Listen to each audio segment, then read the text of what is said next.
Hello, everyone. Welcome back to Tub Takes.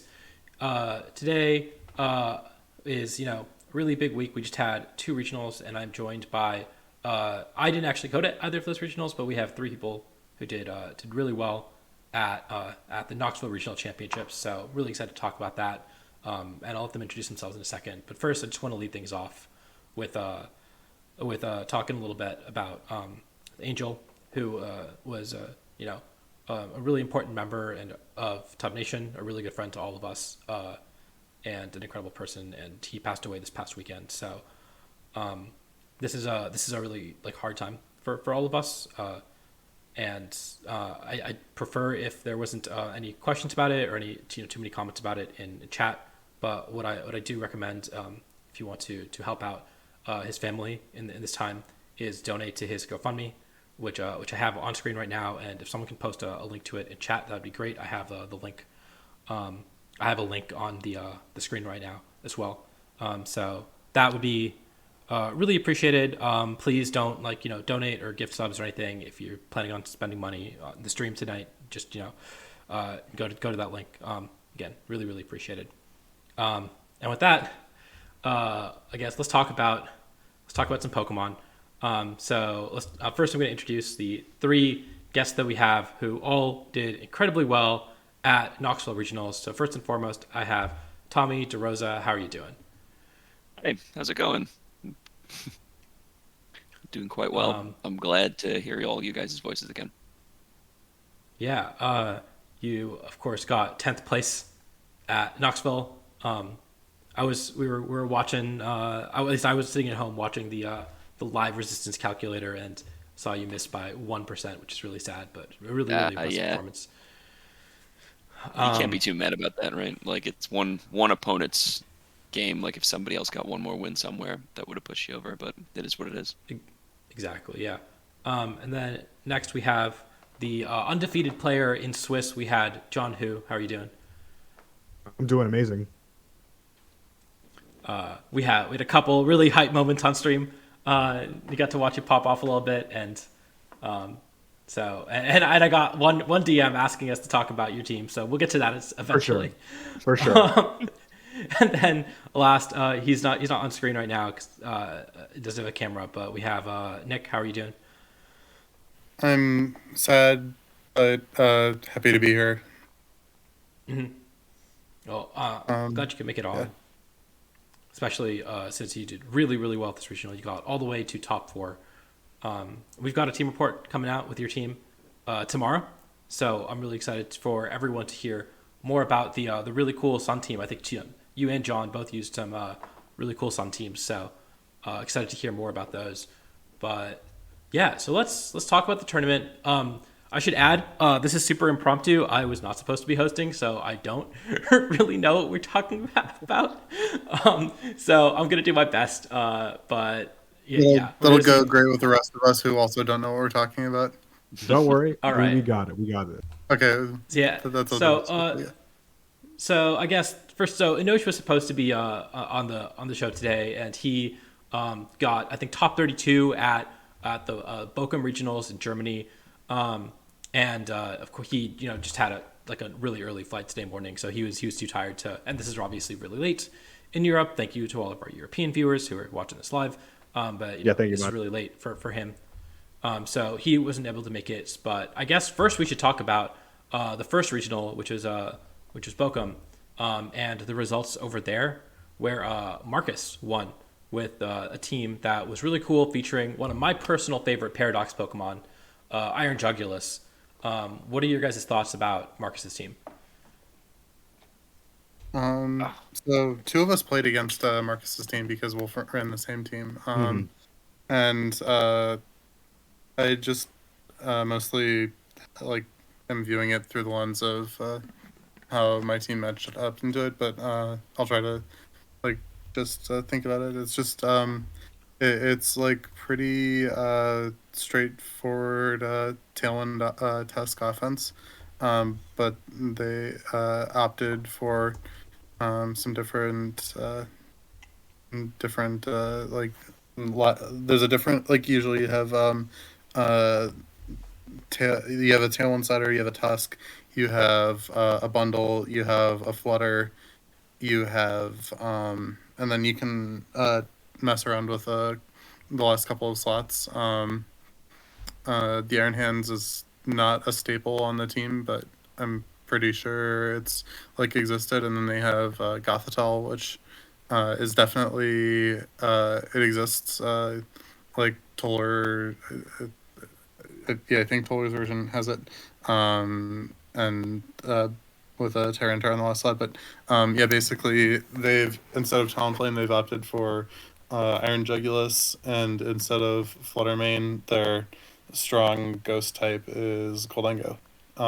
So haven't like played games with the team, so I don't know precisely what those slots do better. But Jugulus just like it's a lot bulkier and provides nice support and doesn't have to like recoil itself with Bravebird.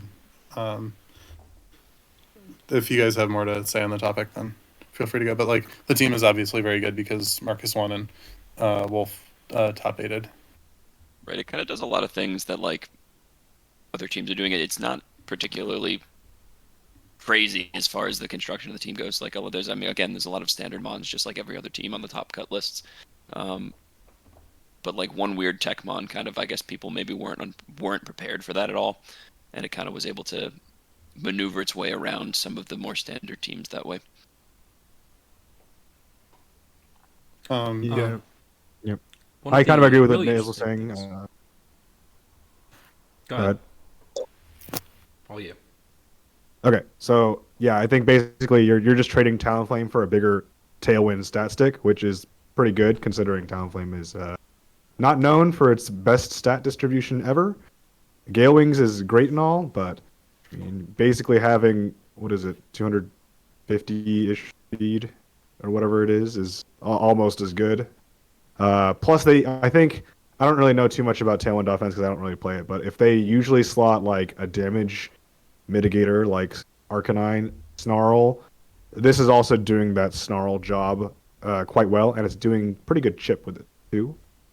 One thing I will say is that this is like, again, viewing through the lens of the team I ran, and something that Nick also noticed is that it's pretty fire weak, so they did have to kind of opt into having Life Orb Tusk to, muscle through the Arcanine who would otherwise kind of like body this whole team otherwise.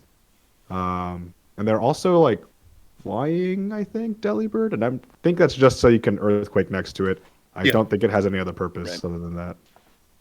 I mean, it also is good against Great Tusk, which I think is another important part of what it is trying to do. Yep. And speaking of the Iron Bundle, I think it's really notable that it does not have a water move. It doesn't have Chilling Water. It doesn't have Hydro Pump.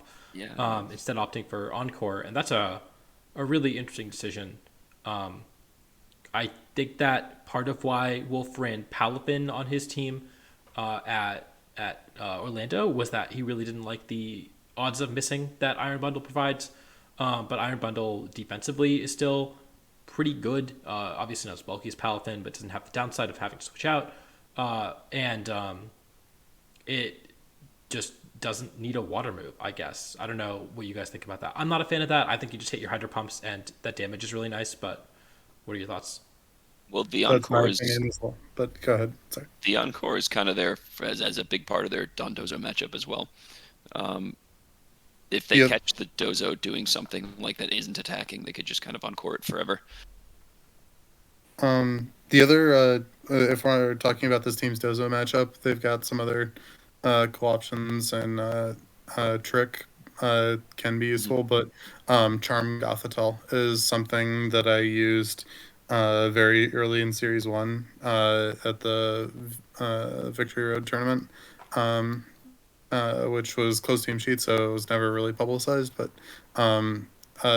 just Dondozo is forced to sit on the field, and if you charm it down, it just sits there at -6 eventually.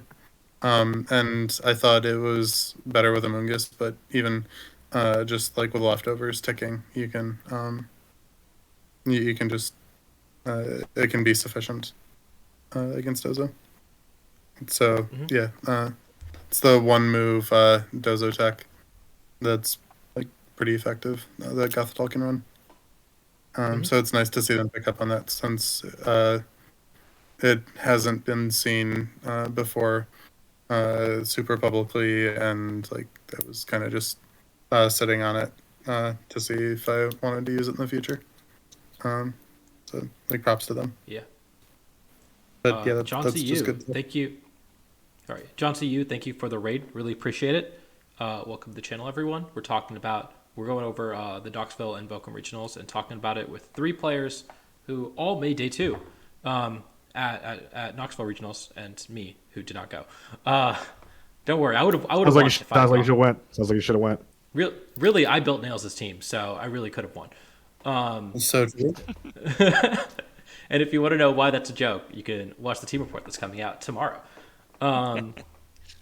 Anyways, yeah. So some really interesting choices. I feel like this is a team where like I don't know. I feel like both Wolf and Marcus really knew their exactly how they wanted to play it really well to drop things like fake out on Gothitelle, Hydro Pop on Bundle. They like had a very clear idea of what they wanted to do because otherwise you don't make those decisions, and that's really cool to see and definitely something that I guess I'm gonna have to assess moving forward on my own teams and stuff.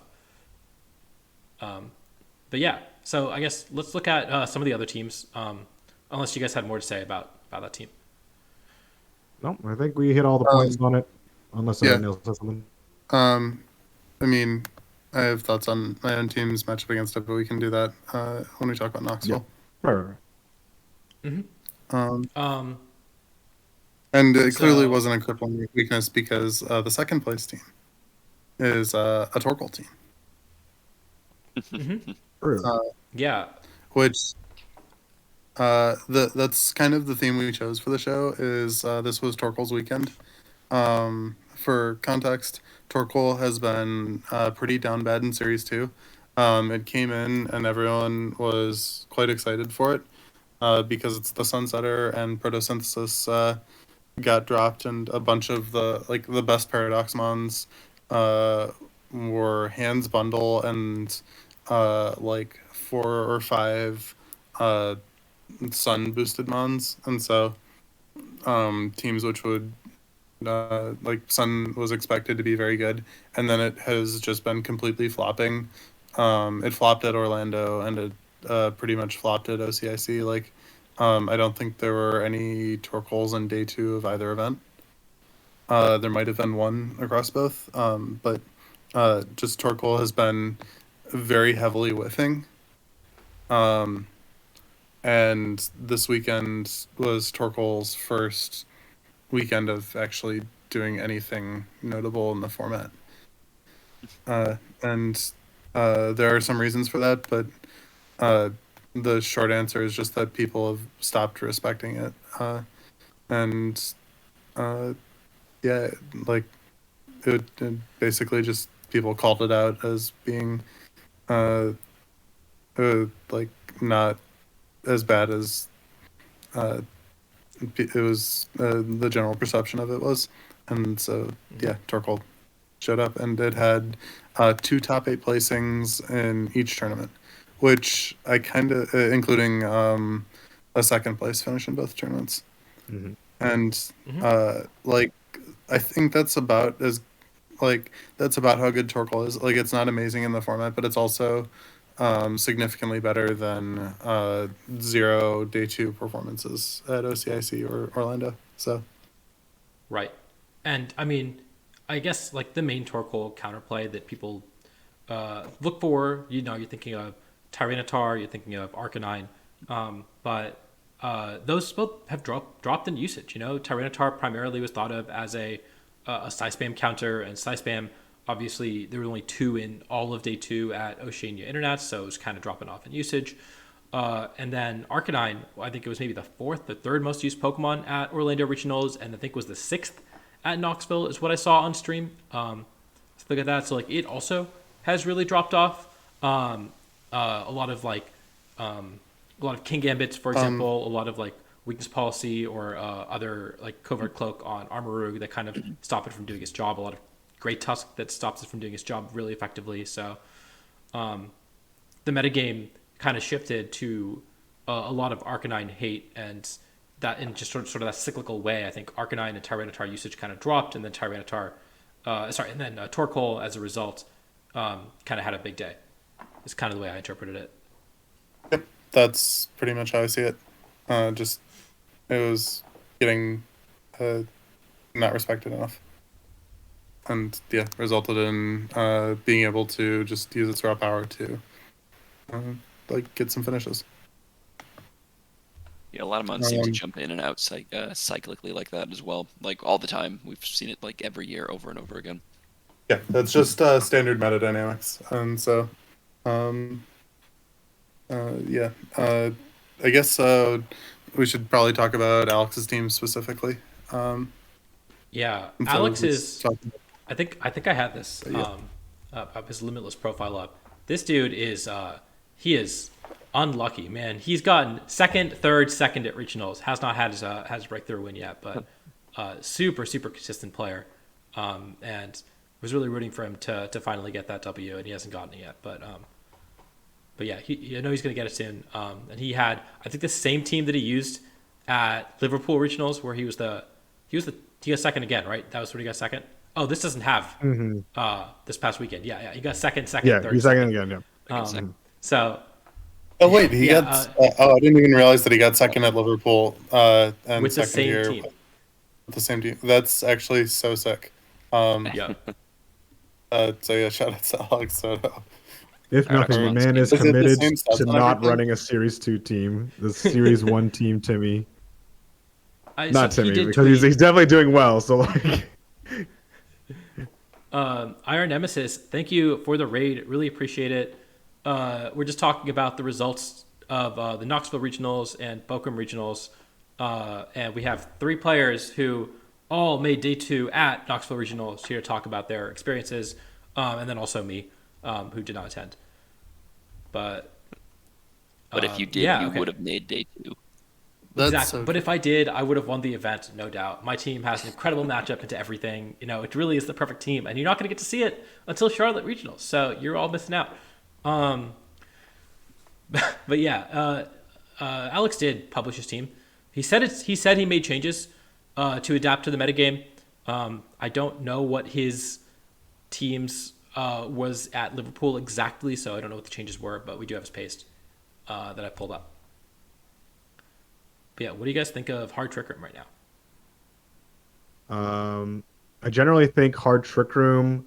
Well, for one, just again talking from my perspective of planning for the event in Knoxville, I had a feeling that with Torkoal stocks going up, that Spam probably was also inevitable to see somewhere. Although, ironically, I faced 0 the whole tournament, even though I got second. So I really don't know what happened in Knoxville. But at least in Bochum, we did have like 1 represent there. I don't know what the rest of the stats are overall, but I can see like going down a bit further. There's like a couple Armor Rouge. Maybe it's like the same amount for both tours, really. But either way, the Hard Trick Room, I think Hatterene is a new development that really helps you generate more aggression and pressure under the Trick Room turns, because the main problem with like in DD with Armor is that if they just like have a way to beat that, you kind of just sit there wasting Trick Room turns. Hatterene kind of gets around that since it beats the Dark types that would otherwise wall you out. And it can hit some Steel types as well with the Sun Boosted Mystical Fire. Yeah, for sure.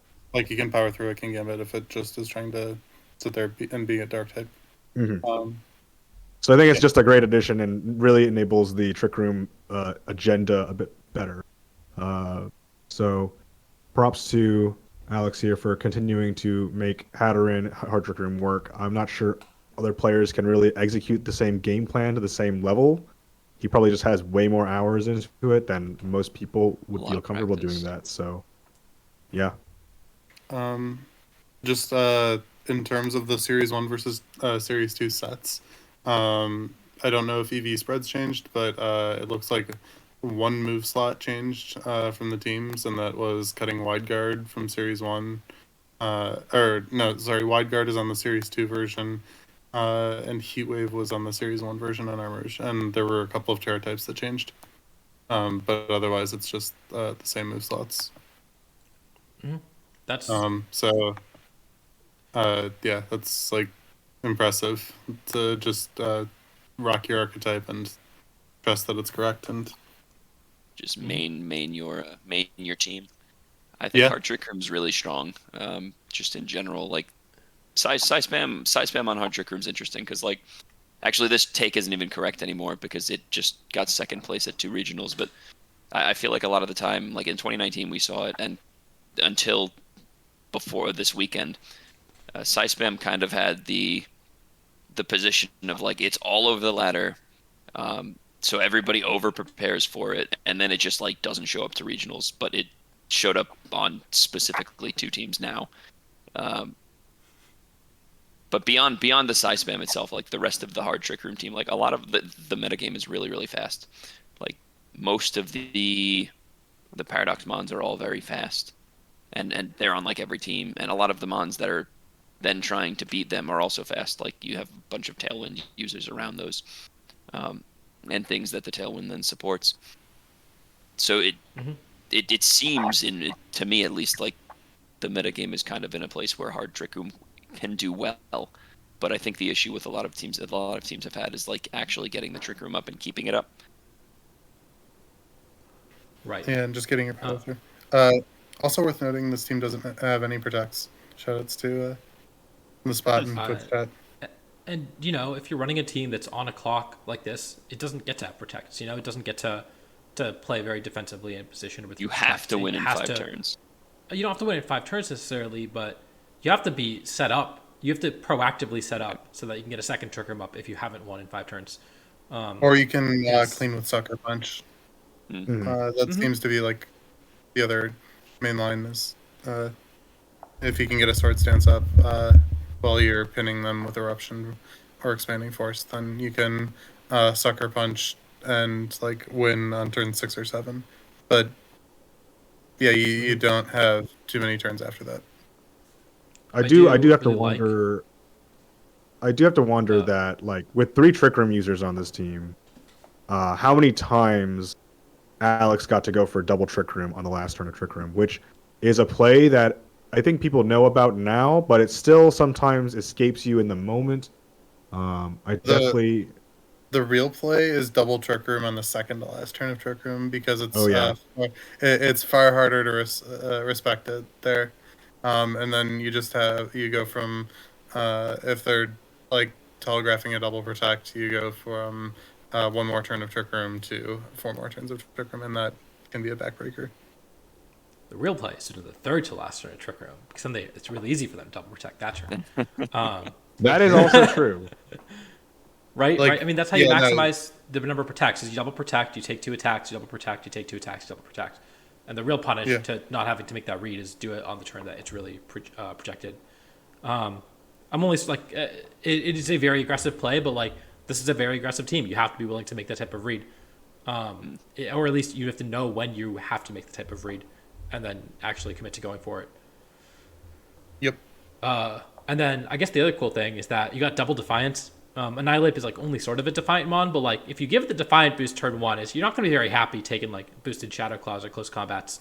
And so that is like, obviously, you look at these other 4 and you say, wow, this is just Arcanine food. And then he just has 2 Pokemon that says, I dare you to bring your Arcanine in at any point in the game. And so I think that's also a really cool approach. Same with like, I don't know, Snarl Iron Jugulus, which did end up beating him in finals. Or like, I don't know. I guess those are kind of the main 2 stat droppers. But I do like double Defiant on this sort of team just because, again, we talked about how Torkoal has an Arcanine problem. Armorug, Hatteran kind of have the same problem. This really deals with it without having to run something like Covert Cloak or weakness policy on Armorug that only sometimes proc. Mm-hmm. It just looks like a pretty refined team count based on the results, and like the glance at it, just seems pretty clean. And so I guess moving on, I think Axior is using the exact same team that he used at Oceania Internets to get top 16, of which I wasn't on the OCIC Tub Takes, but I think you guys talked about. And then we have pretty standard Dozo stuff with the Iron Moth bundle. Not bundle, excuse me, Iron Moth Fluttermane. I think we've seen this sort of comp a lot. We see, actually, the team that I want to talk about. I don't know if there's any other teams in top 8. I guess Vice's team is pretty similar to Nick's team. But I don't think it's that similar to my team, but anyways, like, it's got some elements. But yeah, which one do you want to talk about? a lot of the teams are pretty standard. I actually wanted to talk about the teams that were there are a bunch of these between like in top 16. So we saw Mirai, we saw Sebastian Lee, and we saw Bars all use this team, which is the exact same 6: Iron Hands, Amoonguss, Arcanine, Palafin, Fluttermane, Roaring Moon, which almost feels like I would call it the new Big Six because this core is everywhere. We talked about Big Six kind of jokingly in for Orlando, and it obviously didn't do too well. But this team looks like it was just everywhere this tournament. Yeah, and I mean this is Paul Chua's Orlando team with a bundle cut for Palafin, right? Mhm. Or the same 6, right? Yeah, They all and have the same 6. so like Uh, pretty much just an accepted standard. and I think that there was one of these in top cut of. Yeah, there was one in top cut. Yeah, Luca it Paz should used have the same been team from too. Luca. Yeah.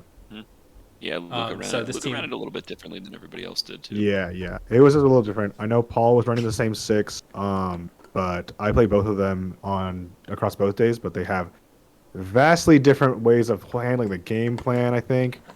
And Fluttermane does get to play around with its speed stat and bulk stats a lot. So I think that was also pretty variable. Same thing with Roaring Moon, really. Like you get to play around with, do you want to boost attack or speed? Do you want to be really fat or do you want to be like mostly fast and aggressive? So there's a lot of stuff that goes into like fine tuning the finer details of the team aside from just picking the 6 and the moves and the rule. But yeah, super strong 6. I definitely think I thought I had matchup, and maybe I just didn't respect it enough in the planning for day 2. So I wonder how all the players kind of will go with this 6 forward after seeing all the results. Since Luca's was different, but he also was the most successful out of the builds that we saw. I know we're not there yet. Since we're talking about this team now, might as well bring it up. yeah, and we can look at Luca's pace as well because he was the most successful with it. He got top 4 at Knoxville, and so what'd you say the differences were? I think Luca is running extremely fat, slow, roaring, as opposed to a quicker build. Yeah, that's correct. Okay. And I think also, this is based on my own experience, but I think the Fluttermane is modest but fast. So not super bulky, but not like Galak. Probably somewhere that favors offense over bulk, but has enough bulk to take the common random hits in my. It's not super hard to get enough bulk to live an opposing Fluttermane Shadow Ball, I think, if they're max timid. I was watching Jamie Boyd's latest series, which is, by the way, fantastic. He's redoing the thing where he's recording all his preparation for the event. I think he only got top 64 at this event, but I really love that series. Wolf did it back in 2019, and then Jamie did it in 2019. And so he was talking about how his Fluttermane bulk. I don't know if that's his final team because it's the first episode, but yeah, I think it's pretty easy to get enough bulk to live a opposing Fluttermane Shadow Ball. Maybe you want to commit more to focus more on defense. I imagine there's some defensive calcs. Maybe something like Mystic Water, Palafin, Jet Punch outside of Rain is maybe like, I don't actually know. That's just off the top of my head, but I can see some calcs like that coming up. Arcanine Flare Blitz is one that I can imagine coming up pretty easily. It's pretty common.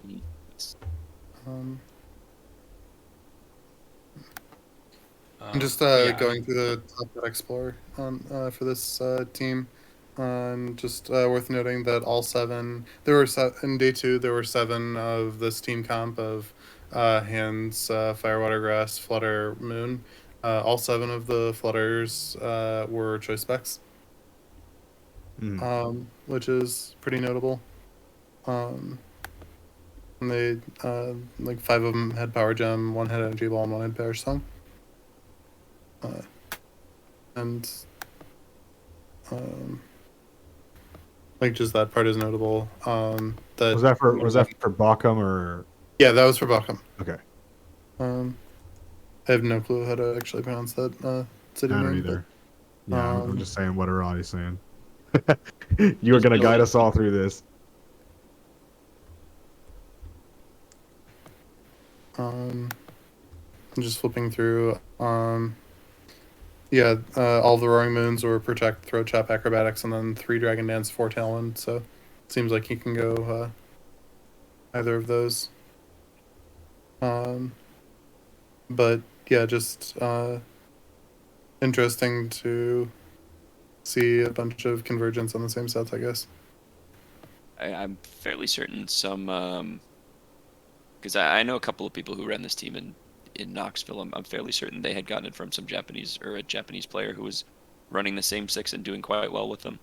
Sure. So this team is like kind of just all over the place. Mm-hmm. And I noticed that Carlos's poke team had a Pokemon nicknamed Luca, so they might have built that team together. Yeah, I know that. I mean, I imagine that. I think Sebastian and Bars are both Dutch, and so they might have worked together. Like I imagine that there's a couple different team building groups that all kind of converged to the same team because it does seem like a very powerful comp. Yeah, I mean at this point we've seen. Oh like, yeah, okay, it was Snow 6 according to chat. Snows. At this point we've seen like Palafin win the last 3 major events. Mm-hmm. So like clearly, clearly it's pretty good. Yeah.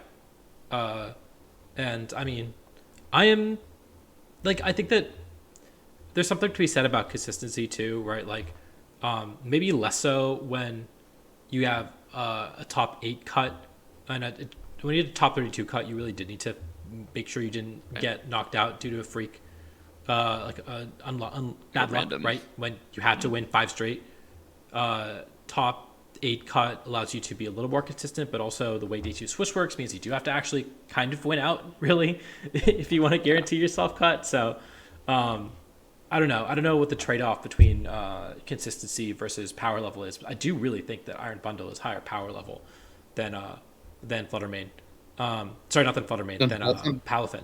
Yes, but Palafin maybe compresses matchups a little more. It's maybe a more consistent matchup into Dindozo, and I think it matches up maybe better into opposing Fluttermane, but then it just matches up so much worse into opposing Iron Bundle. Right. And that being said, if you look at these teams, every non-Sun team has one of Palafin, Bundle, or Dozo, basically. You got to pick one of those 3 or Torkoal. Torkoal can be your water type. Torkoal can be your water type. Well, hey, I mean, when they let the walking, what is it called? Waking walk, walk and wake. What is it called? Who knows? When that mon becomes legal, that's the water type you put on the Sun team because it has that move that just doesn't get. It's actually Sun boosted Scald now. It's like a real move now.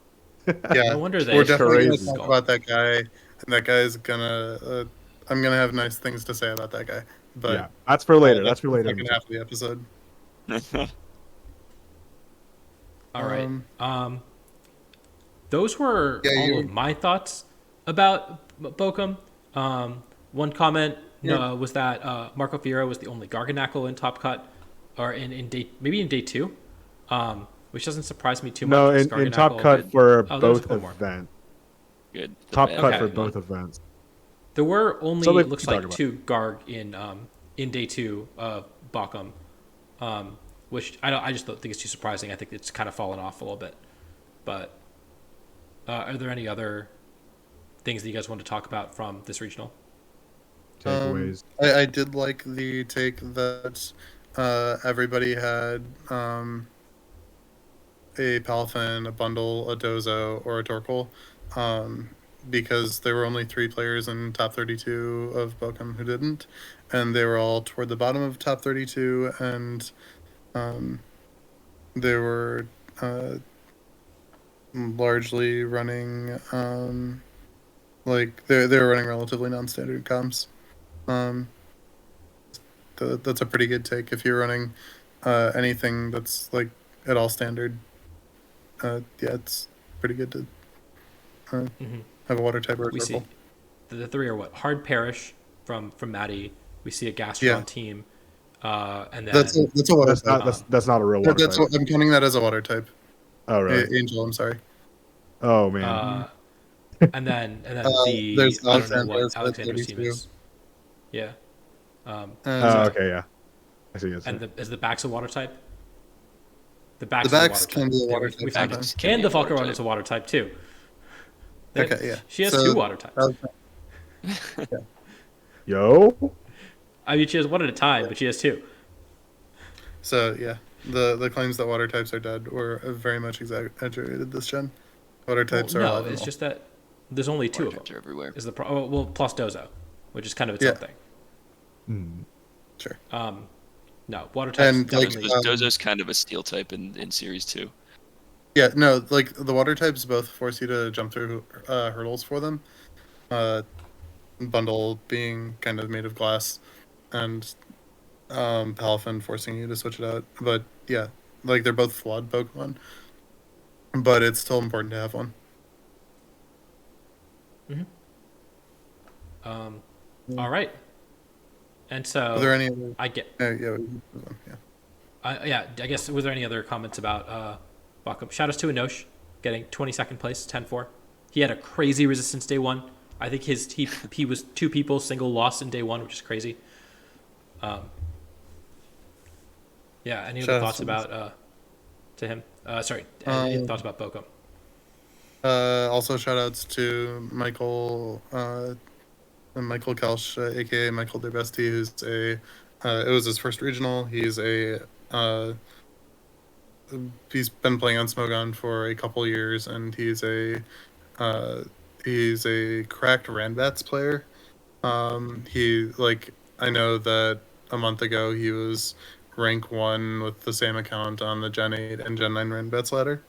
And he's like got really great records and official Smogon team tours, and just a really great player and a friend of mine. So congrats on cutting your first regional, Michael. So what I get from that is that random bats, if you get really, really good at random bats, that's enough prep just to do that, and you can Like you a can little top bit, though. 32. You don't need You to can be a top 32 a BWC big player. event. Top 8. Okay. But So also, he's top okay. 8. Do you guys Okay, know? wasn't I guess Nails, you would know who Chemcoop is, right? I have heard of them. Yes. Chemcoop is a player who's maybe the best Battle Spot singles player. At least he was a few years ago. And at least again, Battle Spot singles player outside of Japan, because I think Japan cares about that format a lot more than we do. Also was like consistently top 10 in rain bats for a long time. And then like played in Players Cup and just got dumpstered in Players Cup every single time. And so I don't know if rain bats is just enough prep. You do have to focus a little bit on doubles, but You yeah. can confirm Michael's been practicing, but yes. Okay, let's talk about Knoxville. So obviously the real regional. None of this fake stuff. Oh, we don't have Victory Road. So I guess we have to look at the Top Cut Explorer because we actually have all the pastes here. But yeah, Knoxville Regionals, of course. All three of you guys attended. And so let's talk about the regional experience itself. How was Knoxville? How was the tournament run? Dude, we actually started on time. Did we? I feel like Yeah. We didn't start quite on time, but I feel like we were a little behind. It was close.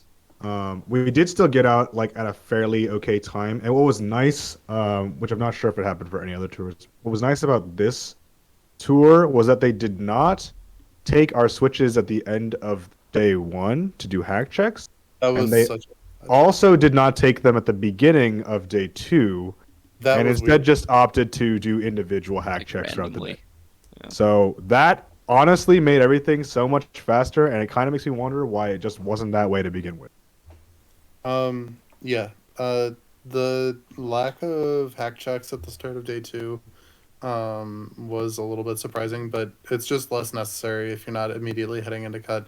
Like you have a lot of time to hack check people, and you can do it randomly, and it's just fine. So yeah, like good touch from their end.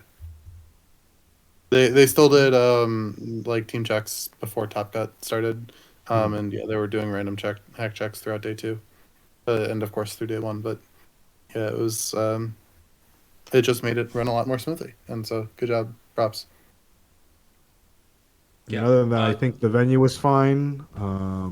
I mean, it was kind of in the basement of the center, so you had to step outside to get signal. But I mean, it wasn't too I big of a was deal. getting signal fine. That might have just been A kind of carrier a issue.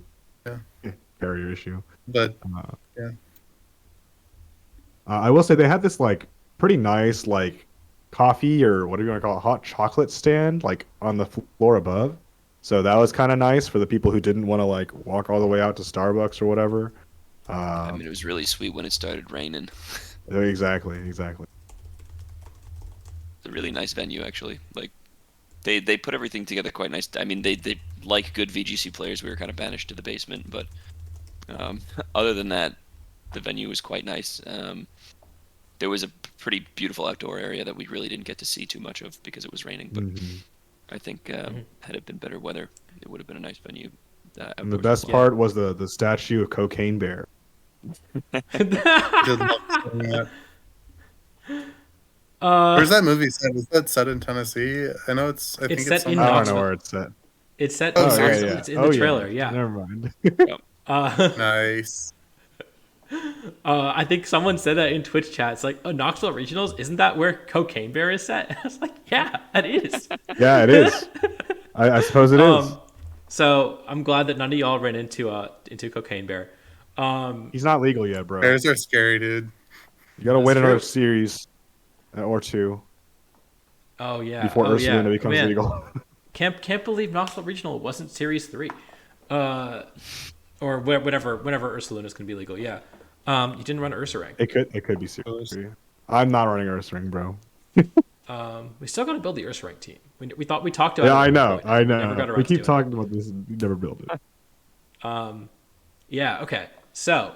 Okay. I guess the reason that I brought that up is because this was the same organizer as Orlando Regionals, and Orlando Regionals was really poorly done. Not necessarily entirely their fault. It was kind of a systemic issue. But it is really good to hear that everything ran a little more smoothly. You didn't sound like you had that long delay at the start of the tournament. Didn't get done at literally midnight for day 1 because fewer rounds and whatnot. So, and I think that I looked it up, and it looked like standings are posted around 1:30 local time. So if you are looking to book flights, as I am, for future regional with the expectation that you're going to make it day 2 Swiss, that hopefully can help you figure out when to book your outgoing flight. Do you guys know when finals ended? I think 5. 5 five o'clock. something. 5-ish. That sounds right. We said A little bit after 5, I think. Yeah. right. We said we were Sure. going to lunch, but it was really dinner. Mm-hmm. And so true. I mean, It that's was like right. we were It's getting about- lunch, but it was actually Taco Bell. Yeah. It's like 3.5 hours let's go with after. that. Like I think my set, it was the second semifinal, and it ended like at about 4:40ish, I think. Mhm. And then there was a bit of delay, and then the finals happened. So Okay. Yeah. I mean, I like know 5 I was looking at flights to some regionals, and I was like, I wonder if I can book a 5 p.m. flight, because you definitely could in the past. And now it seems like, okay, if you get to finals, you're probably not going to get to catch your flight. But if you get anywhere short of finals, you're probably okay with the 5 p.m. flight, which is presuming the airport isn't too far mean- from the venue. For what it's worth, if you're making finals, you're making enough prize money off of it that you probably don't really care about having to get a new flight Yeah. anyway. that is Exactly. the conventional wisdom: is if you make finals, you rebook, and you eat the cost. You celebrate. Yeah, exactly. That's kind of where I'm at. So that's really useful information to know going forward with day 2. Swiss at hopefully all of our future regionals. Most of them look like they're going to be big enough for this. And yeah, I guess, okay, what time did you guys end in day 1?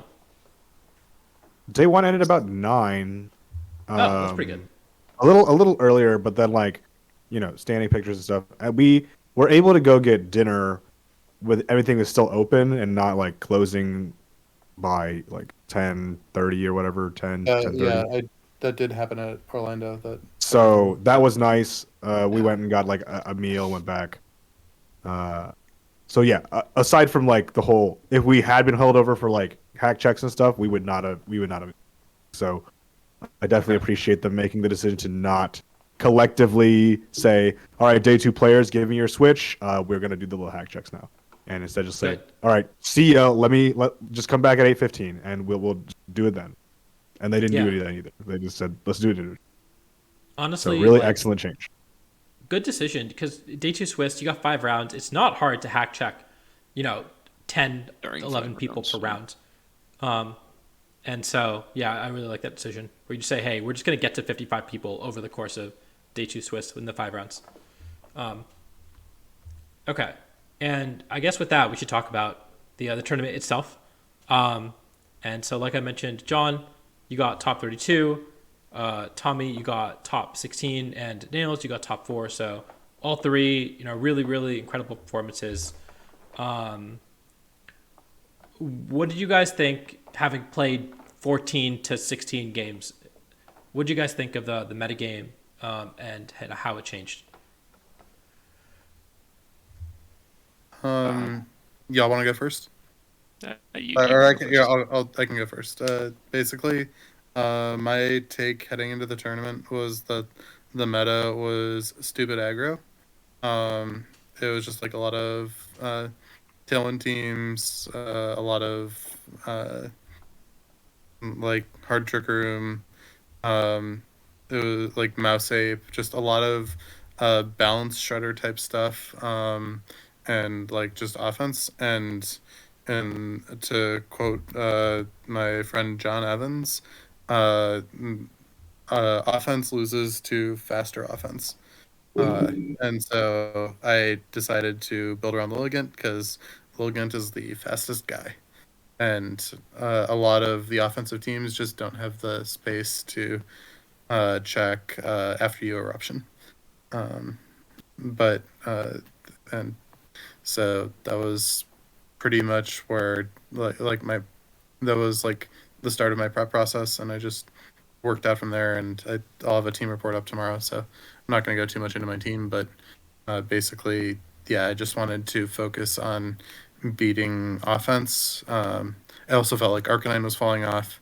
I felt like just people's Torkoal responses in general were falling off in popularity, not necessarily in effectiveness, but in popularity. And my team was just basically a meta call on the field that everybody was disrespecting Torkoal too much. And I hoped to coast on pairings, and I built a team to just punish good matchups, and my team did that, and I hit good matchups, and so I got top 4. That was my tournament pretty much. Like it was just a lot of cruising on good matchups. Day 1, basically I just sprinted to 6-0 with 5 very favorable matchups, and one matchup into a Tyranitar that I lucked my way through. Then I lost a couple of matchups against a Sarah Ledge, who the team scoops to, and an Arcanine, who judges played better than me in that set. And I had another free matchup, and then day 2, yeah, there were 4 relatively favorable matchups, and another Tyranitar that I locked my way through. And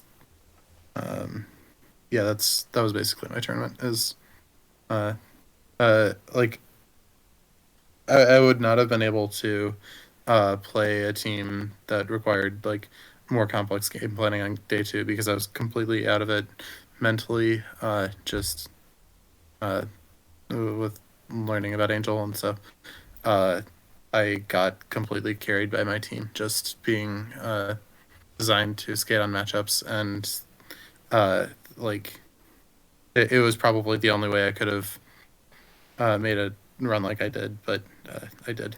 And I also did a little bit of high rolling in some of the matchups. And one of the things that you But yeah. mentioned is that you kind of expected balance to fall off and a lot of like balance shredder teams. And so it is really interesting to me that both Justin's team and then Luca's team, they got first and third respectively, are much more like balanced teams, kind of like what we saw at Orlando. So does it surprise you guys at all that despite a perceived metagame of uh, all these teams are supposed to hate out balanced teams that Justin ended up winning with this sort of team? Um, I like don't it think it's surprised me a little bit, but um, like what surprised me more was the like Mouse Ape completely bombing out.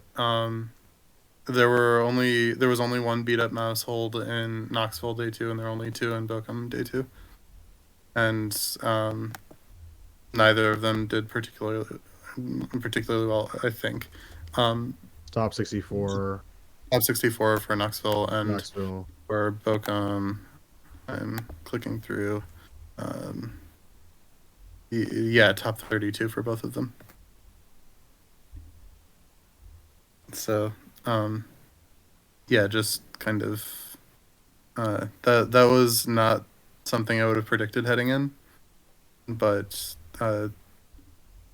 that the mouse apes would just completely bust her out. But yeah, it's what happened. And so yeah, the balanced teams probably were able to get through a field that had filtered most of them out, but then started the teams that like were more optimized to beat the balance killers. Like it's just kind of RPS of you've got balance, you've got anti-balance, which is like mouse ape stuff, and then you've got anti-balance, which is stuff like mine, where I start to lose to balance again. And uh, yeah, like I guess at the end of the day, it's just kind of who can find their matchups. But Hmm. yeah, I guess that's just how it shook out. Like balance is like just probably inherently the best way to play, but uh, it's just kind of hitting matchups a little bit. Mm. Just like I mean, fine. it also is like very team dependent, right? Like Luca Yes. is running a balanced team, managed to, and Aaron managed to beat him and then lose to Justin, who's also on like a very different balanced team. And so it really does come down to the specific choices that your team makes and how much you want to tech for, especially when it really comes to offensive teams, how much you want to tech for different types of offense because there are so many different ways to play offense. And balance inherently has the ability to tech and beat some of them. It's just so hard to beat all of them. Yep.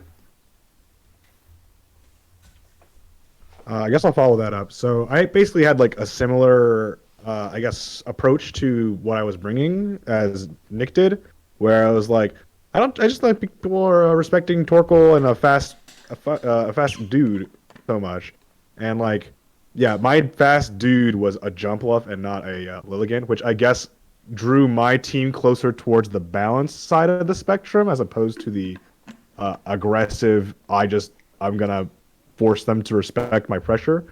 That Nails maybe did a little bit more, especially with things like bulk up rule edge, which is very like you set up and then you kind of like roll over the opponent once you get rid of the threats there. Um, but yeah, mine was very much I'm going to disrupt you on turn one with Torkoal Jump Bluff, and then I'm going to toss in either my Flutter, Chomp, or Cerule Edge and just try to like pick you apart based on matchup.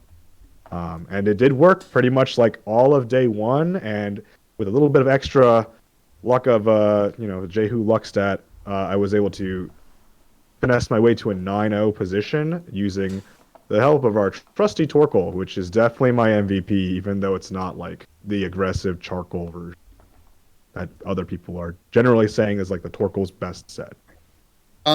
So So like that was my 100%. opinion, but the Torkoals at Bochum, there were 4 defensive in day 2, and with either citrus berry leftovers, and then 3 charcoals. So I think it's very safe to say that the jury's still out on which is On which one's better, just defensively. yeah. Yeah, It's like both are viable and both are good. for sure. I do think that people have probably asked about Quick Claw again. I did the interview on one of my stream sets on day one. I kind of talked about how Quick Claw basically enables Torkoal to do something other than just sit there and die, which it does pretty well if you don't get up Trick Room or have after you've been able to go first. I don't know if it's necessarily like an item that you can fit on every Torkoal ever. It's probably pretty much specifically this team and this team only. But having the ability to immediately delete things 20% of the time or 6% if you're feeling lucky enough is it's a pretty powerful hack swing. It can just like win you games. Especially like I think Nick was talking about how he lucked his way out of T-Tar games. I only ran into one Torkoal or sorry, one Triantar the whole tournament and I lost pretty decisively, but I did go for that, Hail Mary 6% fissure and if I actually landed it, I probably would have won. So like, it's probably worth having that as your backup. Well, honestly, you didn't even need to get the quick claw. You just need to hit the fissure, right, and not flinch. Yeah, but it would have been way more cool if I just got the fissure, right, on the quick claw. Would I have been a legend? Yeah. So true. We can talk later in like the actual team report if we do a team report how many actually quick claw fissures I hit, which was a non-zero amount. Let's start with that.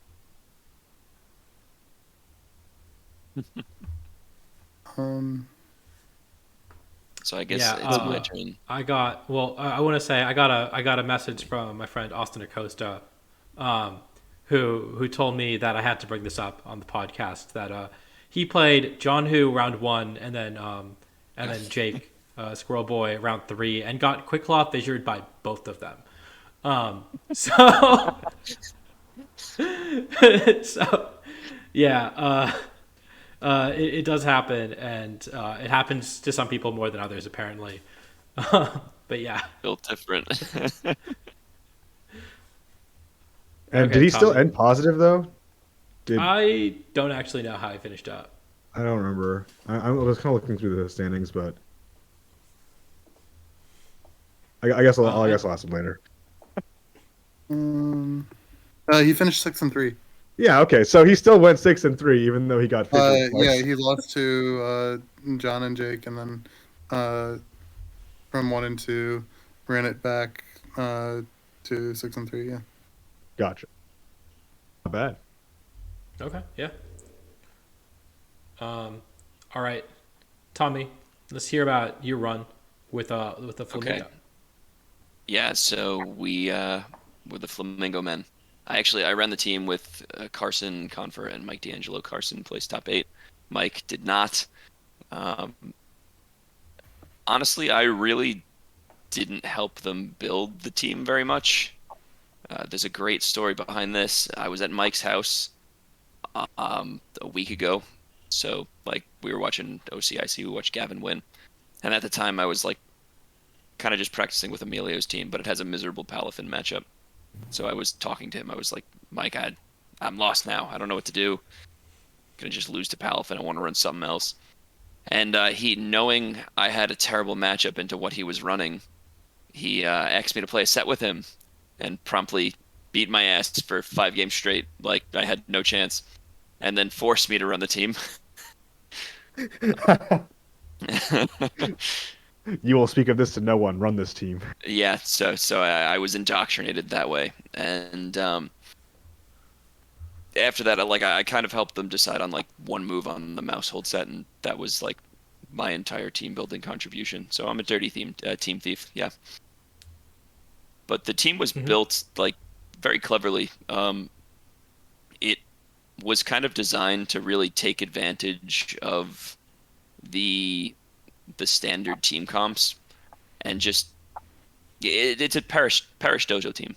So it kind of, you suicide your Tatsugiri and then get to switch something in.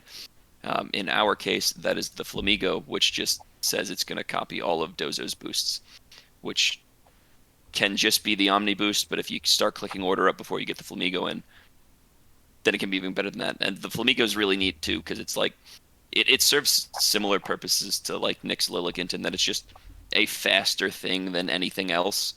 Like It Flamingo, it's has like the a base, same. Yeah, it has the same base 90 speed stat. So you right? give it a +2, and it hits the really nice speed tier where it's faster than like Dylan Tusk. It's a couple points faster than Booster Bundle. Right. It's just a phenomenal speed tier, and yeah, we kind of just both came to the point that +2 speed base 90s are It's just really good.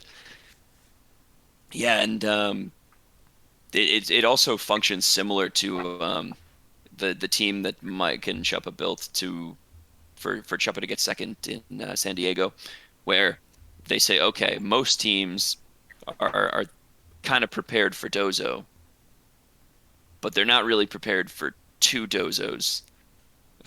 So instead of two Dozos, we just have two things that have Dozo's boosts.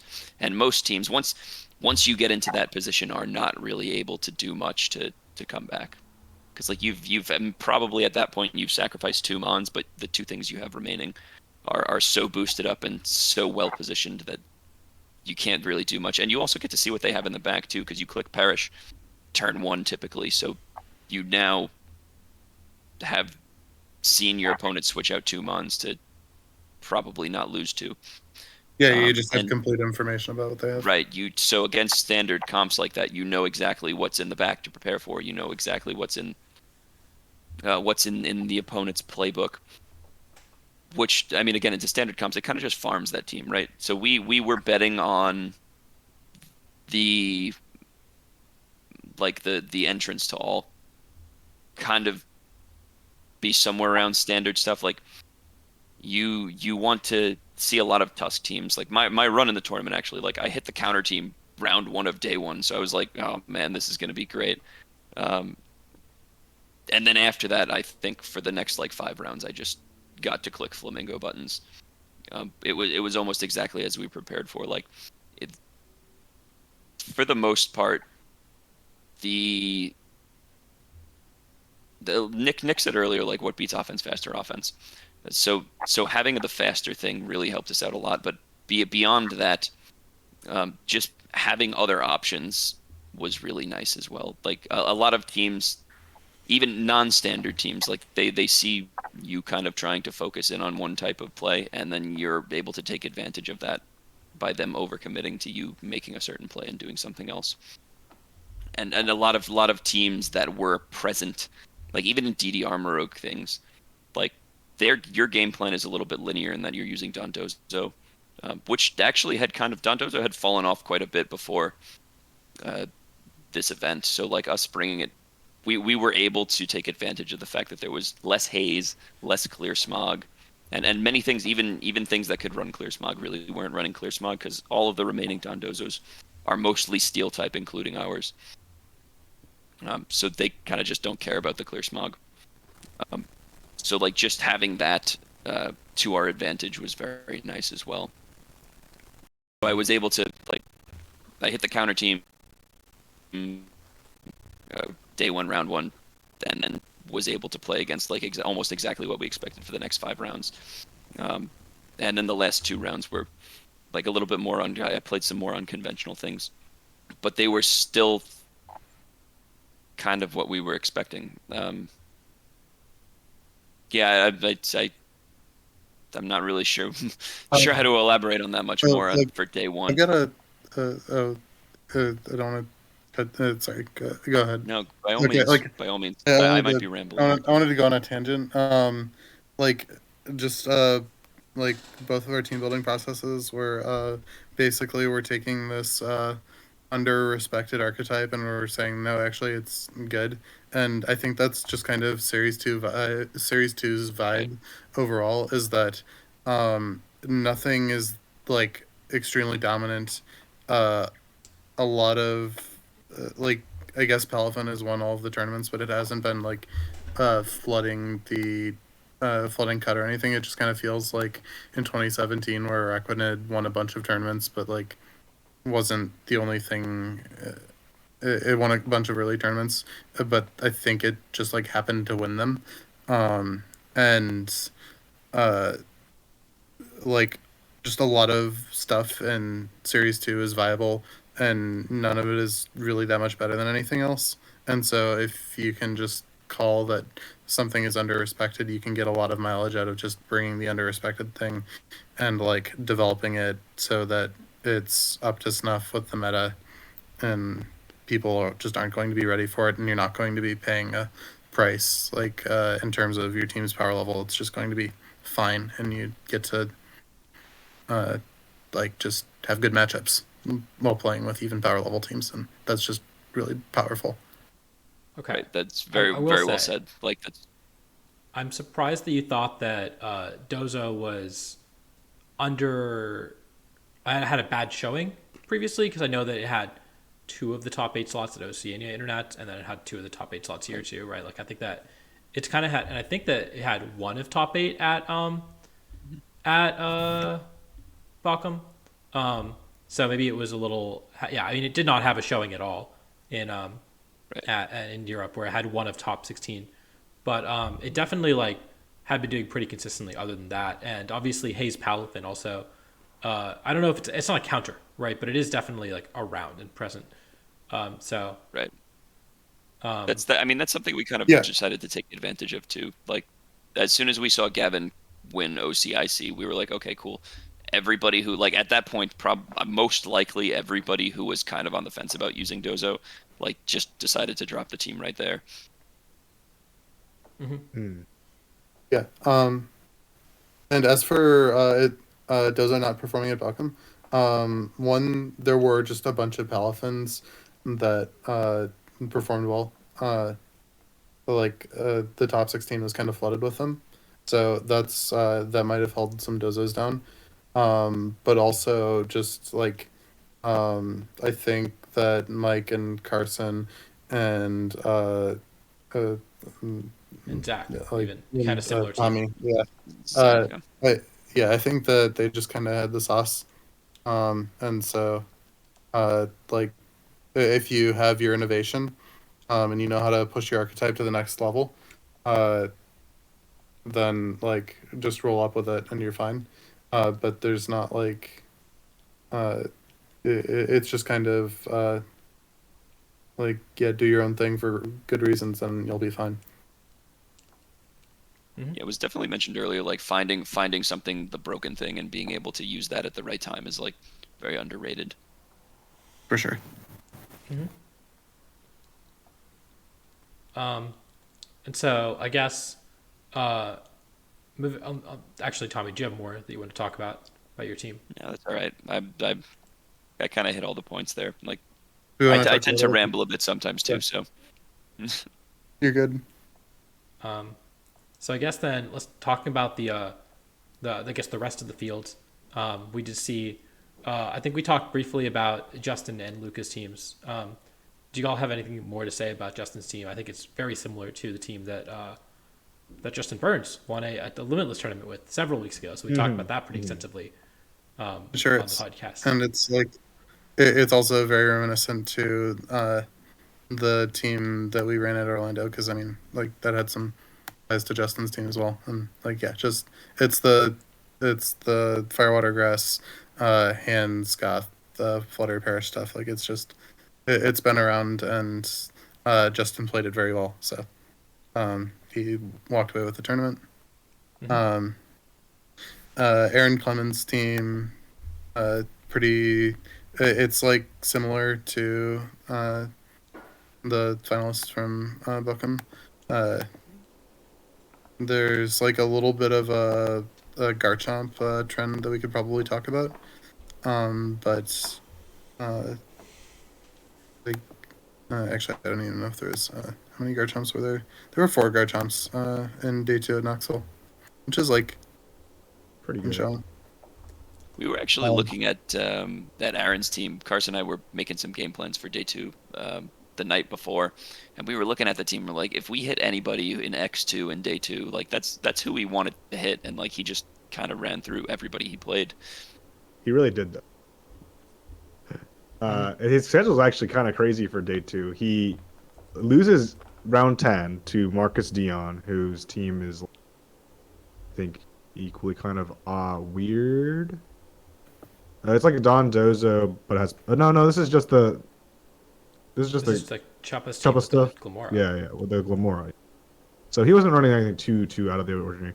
But after that, he just like goes on a tear and goes straight like Yeah. 4-1. It's like Wolf and Brady and Marco Martinez. Like that's like a lot of accomplishment for a team that you might just write off as like a side spam with a taste of Series 1 Garchomp Murkrow. Yeah. But like, if you look at some of the things he's running like the safety goggles Chomp, Swords Dance, Dragon Claw, no rock move, and he's got Murkrow with Brave Bird and it's Sash, which And protect definitely on Marco. interesting. And yeah, Protect also. And I think we really got to see that get taken advantage of in the finals. I think Right. game 2, his game plan was just get back out of Trick Room so I can have the Brave Bird on deck and force him to not be able to KO both my Pokemon, and that worked out for winning game 2. But it was really also interesting to see that he was just very adamant and clicking Terrifier as many times as possible, just because the shiny button go very red and it does lots of damage. So I'm not sure if that's always the case that you have to do, but it sure does do a lot of damage, as we kind of already talked about how Torkoal is like not really being respected at this tournament.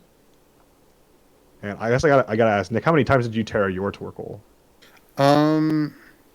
I played my team like I picked pretty diverse game plans. It was surely my most terrored mon, but like probably 30% of games. Like Okay. like my Tusk, my Flutter, both got a decent amount of run. Flutter more than Tusk, I guess. My King Gambit was a matchup dependent Terra, but definitely got some usage. Dragonite wanted to Terra when I brought it, but it didn't come to that many games. Actually, Dragonite probably was more of a Terra hog than I'm letting on. And I Terra'd Lulligant to decent amounts. Like, yeah, I just used all of my Terras. Torkoal probably the most common, but like, not by much. Gotcha. But it was good when I needed it. Like Terrifier, Charcoal Eruption, Oko's Flutter Mane. And so that's like after your eruptions, like the probably the most broken thing it does is it just wipes out Flutter Mane while also getting to hit the partner, and you can like protect on fake outs turn 1 and still outspeed and heat the Flutter Mane, and it's kind of sick. I think something that's interesting about Aaron's team too, that I actually, it was something we thought about in team building as well that I didn't quite mention, is that like the Psy spam mode on his team is something that like if an opponent's team doesn't have some way to beat it, like they don't have a counter or a check, like they'll just get run through by the Psy spam.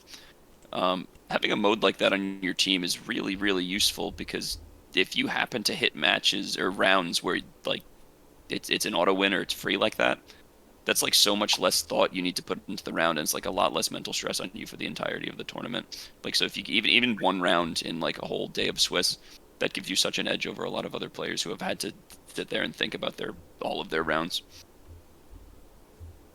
One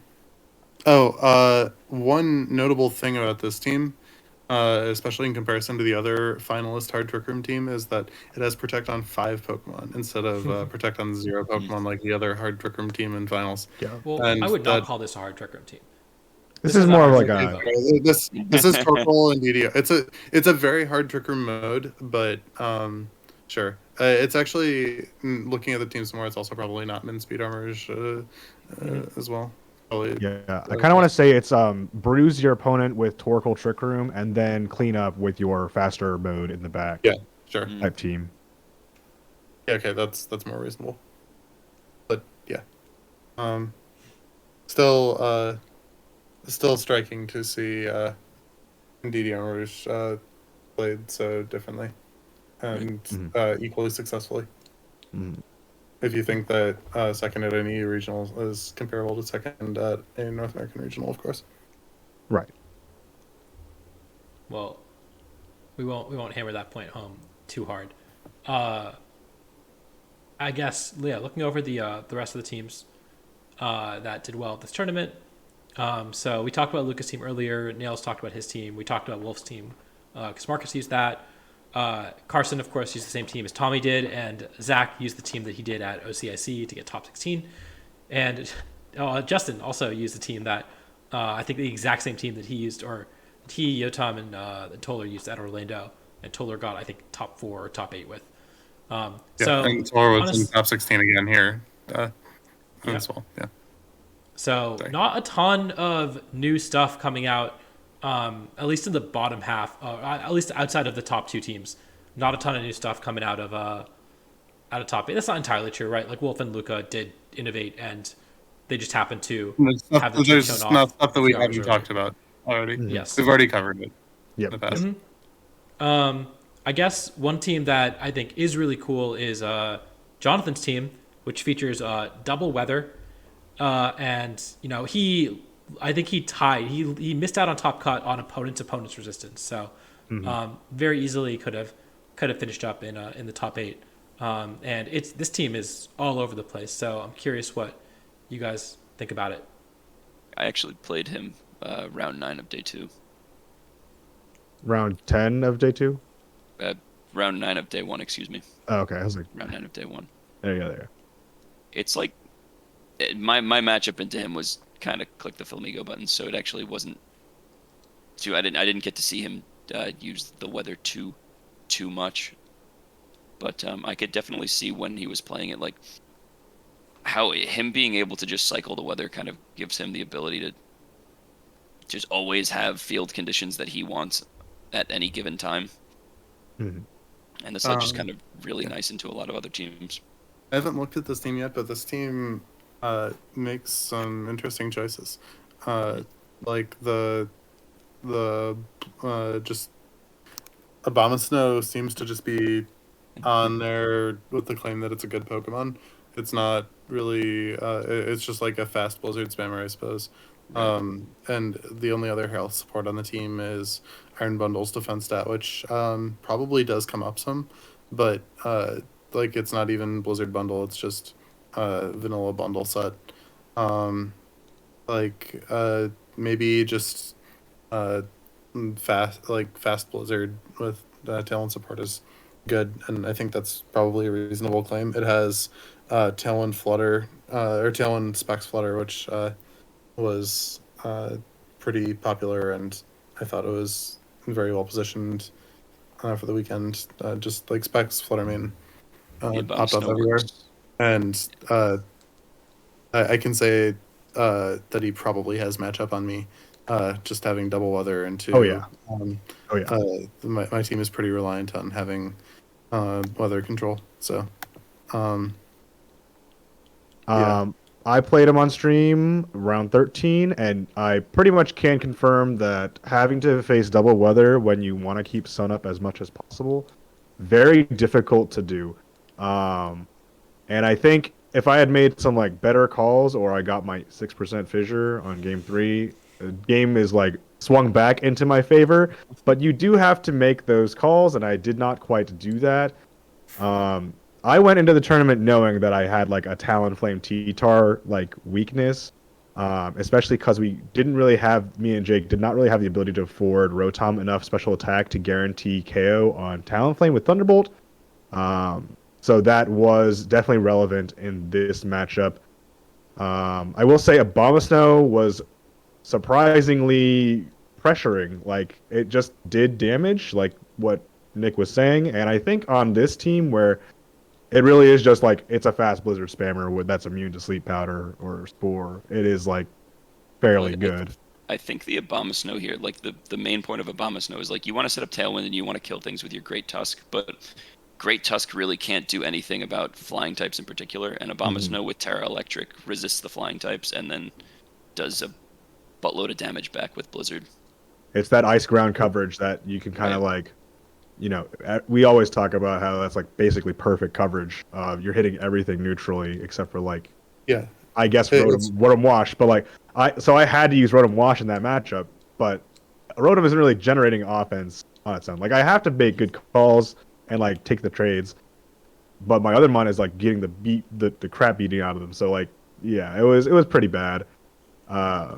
I I do really think that he basically just fed me game 1 on a platter. I don't know. I guess he saw like all my ground weak mons and was like, yeah, Great Tusk is good into that. And then he got like roasted by turn 1 quick claw overheat, so he stopped bringing it and just went with the I could just outweather his Torkoal mode, which is exactly what happened. I think one thing interesting to know about his Misdreavus, we can call them the regular names, Fluttermane, as opposed to the other Fluttermanes, is that he's a grass one, which I think he's like one of the only grass ones in top, or like in day 2 in general. I can look at.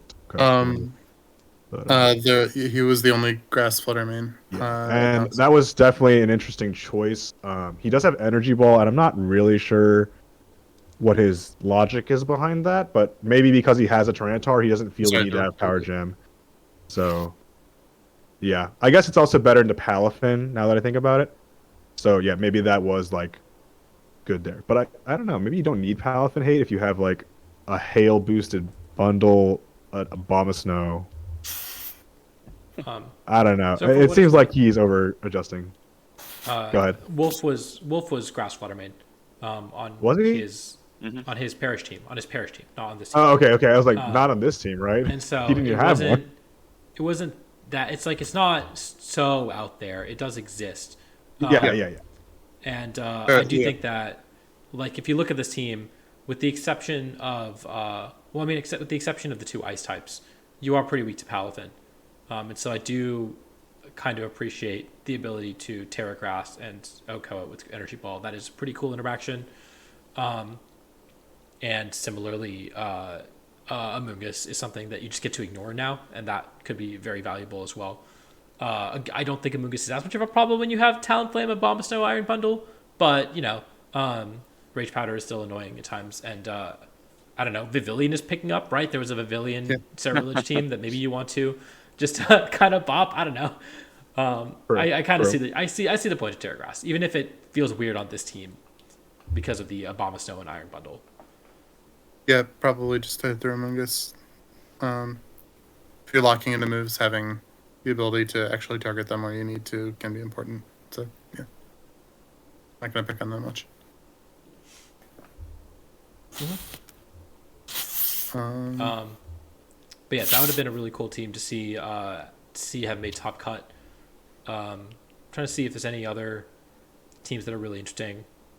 That Ashton's running the Gardevoir stuff. If you want to talk about Gardevoir for a sec, go ahead. Yeah, so like I think we were like leading up to the event. I think a couple of us in Tub did run into this team on ladder.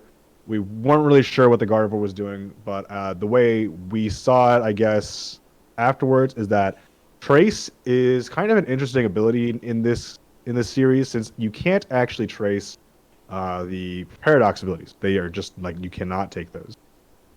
So if you put that in against, like, let's say Roaring Moon and what's a good one to put next to Armarouge. Now you're Flash Fire for Gardevoir. So now you actually check the Armarouge. Or if you like switch into like Chlorophyll Lilligant and Torkoal, you could maybe become Chlorophyll yourself or something like that. So Trace is like a pretty interesting ability. Obviously, yeah. It's obviously for Dondozo also. So you can't Trace Commander. You are then also +2 and everything, and you're probably out damaging the Dondozo, supposing it doesn't have Wave Crash, which I think how are you +2? You're not +2, but you ignore their +2. Yeah, they're not +2 either. It also wouldn't matter if you were +2 because they're still on armor. Yeah. So, but basically saying that, like, if they aren't carrying Wave Crash, you are going to out-damage them over time. And it's Terra Grass as well. Well, you Terra Grass, so you get to beat them 1v1. I guess if they're Terra Steel, then you don't, which they normally are, but I don't know. It's a tool. You can set up Trick Room on it anyways. Fair. Still chunk it. And forcing the Terra into Iron Hands close combat is probably, like, a good enough game plan. Yeah, I think this team pretty unique. Otherwise, it's just like a fairly normal Dondozo team that just has Gardevoir on it as a tech option. Kinugawa's tech is what someone in the chat said, so maybe that's where Ashton got the idea. It's like a really fat anti-Trick Room Tracer. I do think that it's, I don't know, this does not seem like a team that needs more answers to Dozo, just because the rest dozo usually beats opposing dozo. And then like chilling water on Tatsugiri is a pretty cool tech to potentially give yourself a little more play into it as well. If you want to, if you Ashton don't really want did not to short his dozo. dozo answers. No, he Yeah, really he just didn't brought like like a dozo. ton of dozo hate. The entire team was dozo mirror. I kind of wonder Right, how many that's dozo right. he faced, because I only played one, and it was I him. played 0 dozos the entire day. Yeah, I don't know. Dozo wasn't like super oppressive, even though that The like only one I played was a parish mirror. Well, there were a couple of dozos in cut and yeah. another in top 10. But yeah. Yeah, overall, it seems like the dozo usage dipped this tour also. I think less than 10% of the field was running it, if I'm looking at this spreadsheet correctly. But more than 10% of the field in day 2 was Don Dozo, so it had a pretty good conversion. Which means it's still pretty much worth looking up. Yeah. So don't shirk on the Don Dozo match. Yeah, it was 13% of day 2. It certainly existed. So I guess gonna briefly touch on some teams that got top 32 but didn't get much further than that. Darsh got his second straight top 32 at a regional. He's a newer player, so shout outs to him. I was helping him prep a little bit, and glad to see him do super well with Halfin for the second regional in a row. Obviously, John, we talked about you and your sick team, and I want to talk about who else was there. There was the Electrode guy. Yeah, Andrew Johnson, who got top 32 with Electrode Stonejourner, which He's is crazy, so man. sick. He's crazy, man. Team. This team is wild. I played him, and honestly, when we were playing, he brought his Hydreigon to all 3 games. He claimed that my set, which was round 9, was the first time he brought Hydreigon all day. So I really don't know what his normal game plan is. I guess it's just like Stonejourner, Arc, Flutter, Dragonite, and just like mash through the opponent with power spot damage, and then like maybe bring Electrode for specifically bundle. It just seems like that was his game plan, and obviously it got him day 2. So I guess I can't fault him. I think it's very funny that this feels like a game plan or like a build that someone would come up with if they're from the future and they've seen how good Dragonite Qianpao is, and they're like, yeah, people just aren't respecting that enough. I want to play the Series 2 version of that, and it's Qianpao Dragonite at home, but spoilers, that's still really powerful. So if you want to do this again, you can look forward to this in Series 3, because the knockoff version of that comp still kind of face rolled its way through a regional. No, I don't want to think about it, man. I just want my funky fish, but I don't want the stupid weasel. You have exactly 1 month until we don't know that yet. And not only do we not know that yet, but we have reason to believe that there won't be the case that we're going to talk about. Potentially might not be the case that we'll talk about real soon, which is of course the Pokemon Direct. But I do want to say that Andrew did post a pretty long Twitter thread about his team building process and why he chose to use Electrode. So if you're interested in the team, there's a paste here and you can give it a read. So yeah, and then also Austin is in chat. So John, I need you to apologize for you and Jake doing him dirty this regional. I do not apologize. I think it's funny. And there it is. Yep. All right. Can I say one last thing before we kind of move on from Knoxville results? Yeah, go for it. This is the first day 2 regional since the rule change. So I guess I just wanted to talk about like my perspective on that as being the 9-0 in day 1. I guess 2 because there were 2 of them. But yeah, just to put this into perspective on how this works as opposed to like your day 1 and to cut, is that you play another 5 rounds in day 2 if you have an X2 or better record, but your resistance gets wiped.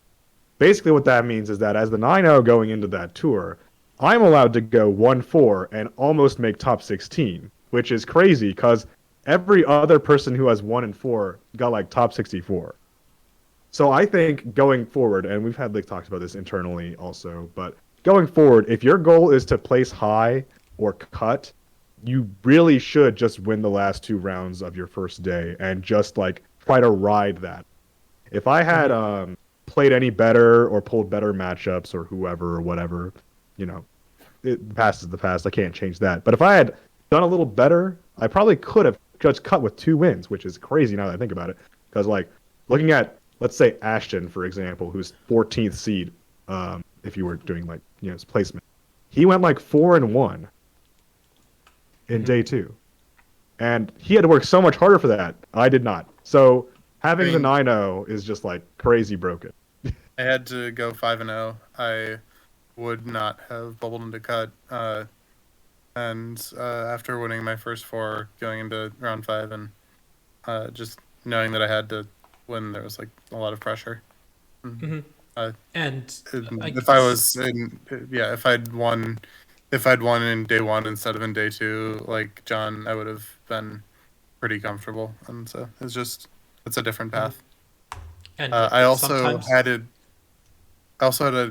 probably easier path because I had really, really low day 2 resistance, which there's some variance in that, and there's also some I just like resistance does matter, so it does mean something. And I had 38% resistance, and so I probably had an easier schedule than most. But and I mean, Zach's in chat, and he said, he went 7-2. He had to win the first 4 rounds, and even then, he got in by a pretty slim margin. I think, actually, I'm not sure. I think he was pretty safe. But compare that to, like I know Tommy started out day 2 0-2. If you start out 0-1 and you go 7-2, you're pretty much out of the tournament. I mean, you're out of top cut. You can still play for top 16 or whatever, and you should, because there's still money on the line. But Still money, Tommy got to start 0-2 and then still finished 3-2 and was 1% off. Like could have very easily top cut. Miss. Right. Which just shows you how much different your day 2 run One game is going to be if you finish 8-1 versus 7-2. Or like yeah. Like I just think it's mind blowing that I potentially could have went 0-5 and probably still top 32, just because my res would have been absolutely bonkers if all my opponents kept winning. Like, so the 9-0, I guess, is the goal. And if you can't go for 9-0, then you really just want the 8-1. You just really don't want to go into day 2 with 7. Right. And it just makes the thing a whole lot harder. Jonathan's in chat. Yeah. Jonathan is in chat and just said he started out 4-0, lost to Wolf in round 5, and then bubbled out because starting out 7-2 is so much worse than starting out 8-1. So yeah, really. Listen, Jonathan, you really should have just not pulled Wolf because you're both in my res. So I might have been top 16 if you just didn't play each other. So luck of the roll, right? Yeah. Actually, I think Tommy had something similar happen where 2 of his opponents played each other, and I mean, so much stuff happens where it's especially day 2 where everyone's kind of clumped up. It's hard to have opponents avoid each other, but exactly. Yeah, no. I would like to see the res system changed a little bit, but also I'm not super unhappy about the fact that your random 1-6 from day 1 isn't counted. I don't know. There's no great. There are some better answers, but it's hard to implement. So yeah, just know that your round 9 is maybe more important than your round 10 at this tournament. Right. And this is probably not the episode to talk about those kinds of changes or anything. We're just gonna keep rolling with what we have here. Okay. Yep. And so we actually it was a good change, and it's nice. Yeah, exactly. It's still better than the previous system, especially with bigger regionals. Oh, for sure. So, with that, let's talk about. I think that's all that we have to say about Knoxville. Unless you have any final thoughts about Knoxville Regionals. Oh, actually, final thought. Shout out to Alex and Sohaib, also made day 2. Neither of them did too hot, but still, day 2 is day 2. Day 2 is day 2. We also saw like a lot of old players come back. I think Daniel Song was hanging around most of the event, and he's one from way back. We had saw Evan on stream. Yeah, we had Evan here. I think Brian Yom also came out. He comes out every once in a while. Did pretty well here as well. Who else? I mean, we've seen Chris Donzo this year come back out and do pretty well, so So Chris, it's we not saw surprising to see Toller. him as well. Um, We got Caleb Ryor, who's he's been making around. I don't think he's waves. ever left. He hasn't never left, but I think he's been kind of up and down on the performance train here and there. Just like me, we're both old, washed up players. But yeah, we kind of killed it, I'll say. Yeah. I also have to shout out just Dub in general because I'm pretty sure we had 8 people enter the tournament and 7 of us day-two'd. So, patting our group on the back. And this just confirms Crazy. the fact that Mike is a huge scrub. We've been new. All right. So let's move on to the big news for today, which is Happy Pokemon Day, everyone. My favorite At least day for of the another year. hour. And 2 hours in God's time. I think I'm the only one in Central Time. But yeah, so there was a Pokemon Direct today. If you haven't watched it, it's on YouTube or on Cerebi. And there was a bunch of news that came out. I think we're going to focus on the VGC news. If you play Pokemon Unite, I am so sorry for you. But the first big news that came out was that Worlds is going to be happening August 11th through 13th. So we finally have dates. So I guess we can finally start looking into flights. It's cool. I know, Nails, you said that, and I think that you talked about this in the report. I haven't finished editing it yet. I got to do that after this. Okay. Anyways, I know you said that you needed a day 2 invite to really strongly consider going. So maybe not the most exciting for you, but Well, no, just about the date itself. It's nice to see that Worlds is early enough this year. I know that in past years it's been like a week or even 2 weeks later, and or like a week and a half, depending on where the weeks fall in August. But it like intersects with like school starting in some places, and so early to mid August is probably early enough that it should avoid most of those conflicts. Like you're probably never going to avoid all of them, but early to mid August is a better time for Worlds than mid to late August. Yeah, I agree. Being a teacher myself, we're always usually starting around the time Worlds is happening. So every year around Worlds, I always have to consider like, is it worth missing the first like week of school to go to Worlds, or like a couple of days, I guess. I guess I'm kind of lucky because usually my school starts on Wednesday, but I know most of the time if you're talking about like university or like non-balanced calendars, because most schools are still on non-balanced. Don't worry about what that means if you don't know what that means. It's like they start at the beginning of the week, like a normal week. So like Monday, you'd have to be there. And if you're trying to have like a nice Worlds trip, you probably aren't going to get back into working position by Monday. So I just think that it's nice to have the nights early, but I do know that some of my friends who kind of like made a call and just booked when the prices were right kind of got screwed. Like they're going to arrive as the event is ending, which is maybe not the best. So they might have to look into trying to change that. so John, Tommy, are you guys planning on going to Worlds this year? I would like to. I mean, I definitely have some points on the board now. They just gotta actually go to enough events. Like that's always kind of been my problem, right? Like I never roll up to enough events, and then it comes to Worlds time. It's like, oh, maybe if I had gone to any events at all, you could have had something. Yeah. But, I definitely plan on going. I would like to. I think regardless of what happens for me and any of my career-related pursuits, I think I'm going to be able to make time to attend. Whether I get enough points to qualify or not, because now I'm at like a decent chunk of points, and I have like 3 or 4 events left, including U.S. Internets or NAIC. Sorry, not U.S. but NAIC. So it depends on like how much points I get. Based on like the current trend of things, I kind of think I'll hit it, but I'm definitely not chasing like a day 2 or anything. I've never been like a day 2 chaser. But yeah, I love Japan, and I know Japanese, so you do happen to make plans to go to Japan, I am like a pretty good resource to have around. Not saying I'm the best one ever, but I'm pretty good if you're not fond of getting lost in big cities or unfamiliar places. I'm dragging you to all of the card shops because I don't speak any Japanese. Yeah, well, I'm not sure I can help you if you're trying to find like Yu-Gi-Oh cards. I have no idea what the Yu-Gi-Oh names are in Japanese. Photos are photos. Anyways, Photos are photos. speaking of getting to Worlds, I think one other thing. First off, I mean, I spent all morning looking at flights. I haven't booked anything yet, but I'm planning on spending like a full 2 weeks there, just sightseeing and whatnot.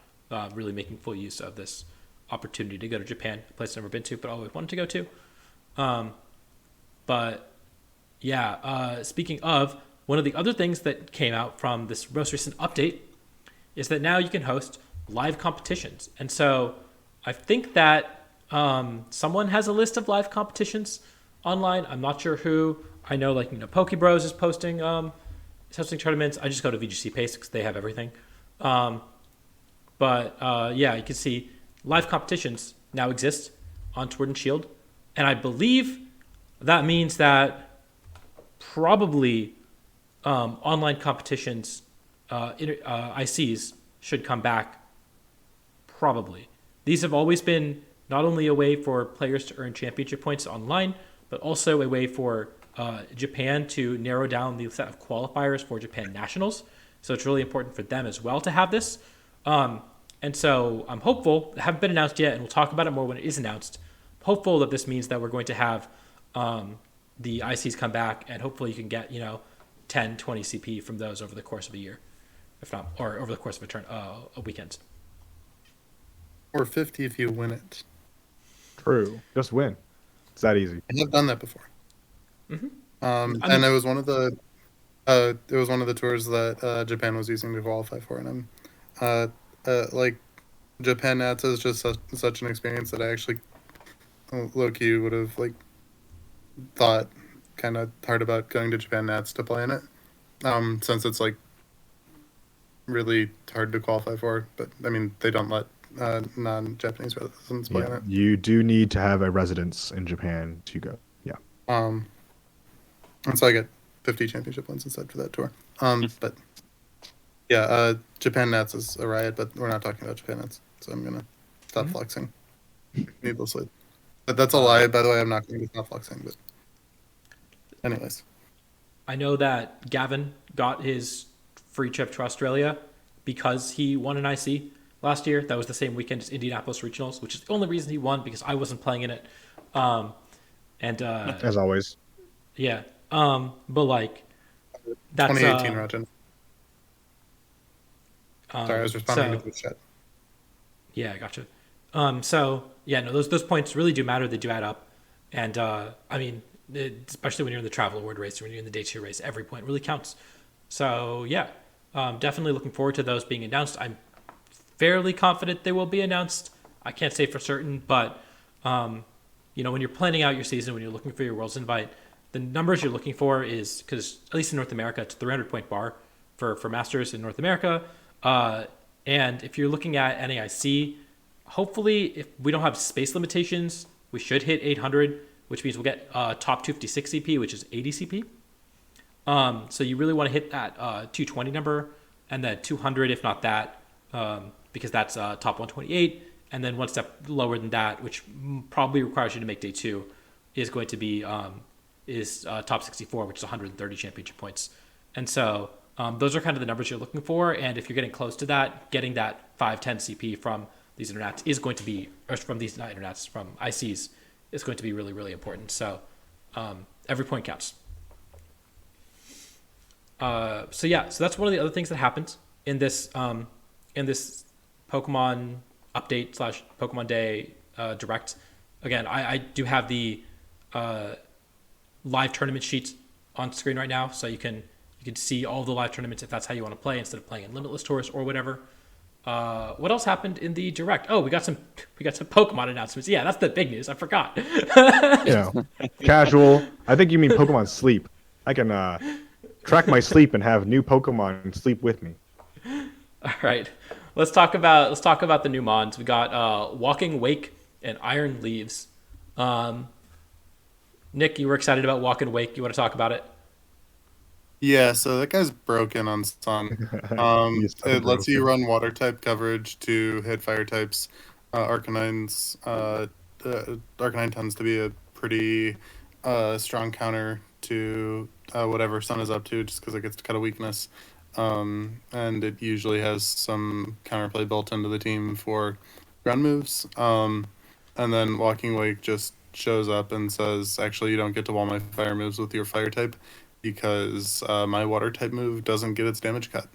And so, yeah, Hydro Steam, 80 base power gets a Sun boost instead of cut by Sun power and just has a water typing. And like it like fundamentally changes how you have to build the team because um or how you have to approach building against Sun and also building with Sun because this guy just can show up and run through your Torkoal with water moves, and usually you have counterplay to rock moves and ground moves, and you just kind of get to use Sun as a cheat code where you don't need water resists, and uh, yeah, this changes that. It's in Sun specifically, it cheats the type chart roughly as hard as Freeze Dry cheats the type chart for Iron Bundle. It's just you have to play against it completely differently. So yeah, this guy on Sun and also against Sun is just very very powerful. Um, it's on other comps, it's less good. I think it's like a little bit below S tier. It's like A plus tier when it's used on Sun, and it's probably just like B tier. It's like still a bulky water, 99.91. Yeah, stream looks like it's dead. Hello, can you hear me? I can hear you. We can hear you, but Okay. the stream seems like Sure. it The died. stream is still dead? What? Okay. Okay. Hello, It's hello. back. There It's it is. back. There it is. It's back. We're back. We're back. Okay. Okay. Before Nick So continues continuing. his, well, Go ahead. give me a second. I gotta thank Dan Song for the 5 gifted subs. Really appreciate it. Rajan is flaving me in chat. I wanted to let you finish your top thought, but Um, we had a little bit of a break. on the side on the topic of the gifted subs, thank you for the gifted subs, but donate to Angel instead, or Angel's family rather. Um, Yeah, the we got a GoFundMe link and pinned. GoFundMe's up and there. like Link pinned. we just needed There? we needed to plug that in the middle of the stream as well. Yeah. Like Angel, great person, his family, great people, and yeah. Um, but anyways, yeah, Walking Wake. There's some ways to mess up that name that I'm trying to avoid. Anyways, Walking Wake. True. Yeah, it also has a flamethrower in the Sun, and I think the vanilla way to abuse it is just Terrifier because it gives you stab on flamethrower. You dodge the freeze dry weakness, which is going to be really big if bundles as good as it is in Series 2. Whenever we get it, you dodge the Moonblast weakness, and like I guess other fairy moves, but the Moonblast, and turn it into a resist. You have water moves to beat the like rock and ground weaknesses. It just fire seems like the very standard way to play this guy on Sun. Yeah. Aside from that, he does get like also fire moves. Like he learns flamethrower. So like I think it's only flamethrower. Like I'm pretty sure there's no heat wave or fire blast. no, but I think flamethrower is enough, right? To Flamethrower is justify very much also There's fire have that counts I as have a well. stab fire move. I know that Yeah. doesn't count. And the last thing about the guy's move pool is he just has Draco Meteor that's coming off the same special attack stat as Hydreigon. Like Yeah. it, He's crazy, bro. It nukes stuff. I think one the- thing Yeah. you're done. I think one thing that Nick hasn't mentioned yet that I think is probably not real, but I'm gonna mention it anyway. He does get Aqua Jet, so you could also just see him on like Armor Rouge, weak armor stuff. You could do that. That's pretty funny, but I guess I wouldn't hold my breath. I forgot to mention that this guy is also just a good rain abuser. It can just run Hydro Pump Hurricane, He does have that too. and have the rain boosted Hydro Pumps and also the grass coverage with Hurricane. If instead of flamethrower. Just like it has the anti-grass moves, and yeah, it's a water spammer. I haven't mentioned its base speed. It's 109. It's pretty fast. Right. So Now- 1 point faster than Jug. sure is. The funny thing they did with its base stats It's very is if you run 252 timid, just like glass offensive, it has a 177 special attack stat and a 177 speed stat. So you can choose what your proto boost is by cutting 1 point of special attack and just like putting the 4/4s in defense and HP or sped F or like wherever the 4s were missing. And it's just very, very straightforward to pick if you want a special attack or a speed boost. and both of those play very differently as well. They sure do. Mhm. I guess Yeah. the one downside of this Pokemon, even though it is absolutely crazy on Sun, is that Adi I mean, is you're dead? back, Adi, but you just cut out for a sec. oh no. Also, the stream Oh wait, Stream. wait. dropped. Okay, the stream is back. Back. Oh, Best no. Wi-Fi in Texas, baby. I Sure is. my Wi-Fi is fine except for when I'm streaming. I don't know why. I have Google Fiber. This is supposed to be the best Wi-Fi you can get. I think that I means don't it's a know. call your provider angle. I really do. Mr. Google, can you help me There's out? throttling you, I've bro. heard that getting a VPN will fix this.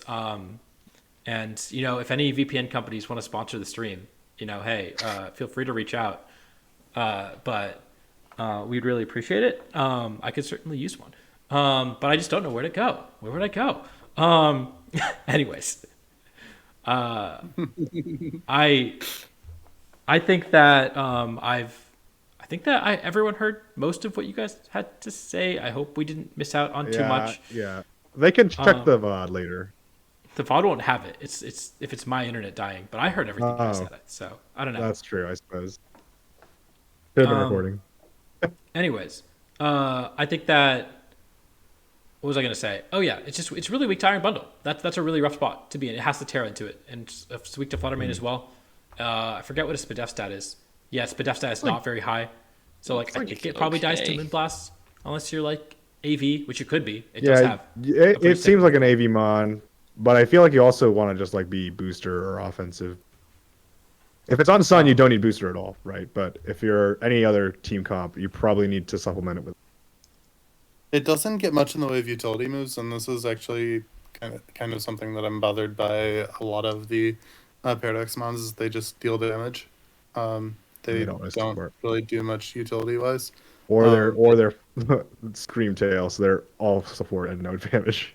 Okay, but I'm actually going to argue that Screamtail doesn't do much in the way of utility because none of its moves are that great. Perish Song is good, and then it's just a bunch of okay options. Nothing that like Encore Disable stuff is cute, but it's like really slow and slow tempo wise in terms of the turns you have to invest. But anyways, yeah, it's like Bruce is the only mon that actually is like Striking a balance especially between great. support. Yeah. Yeah, that has a mixture of the moves and can do both effectively. That's a good way to put it. But yeah, Mon does a lot of damage, and you cannot take that away from it. Okay.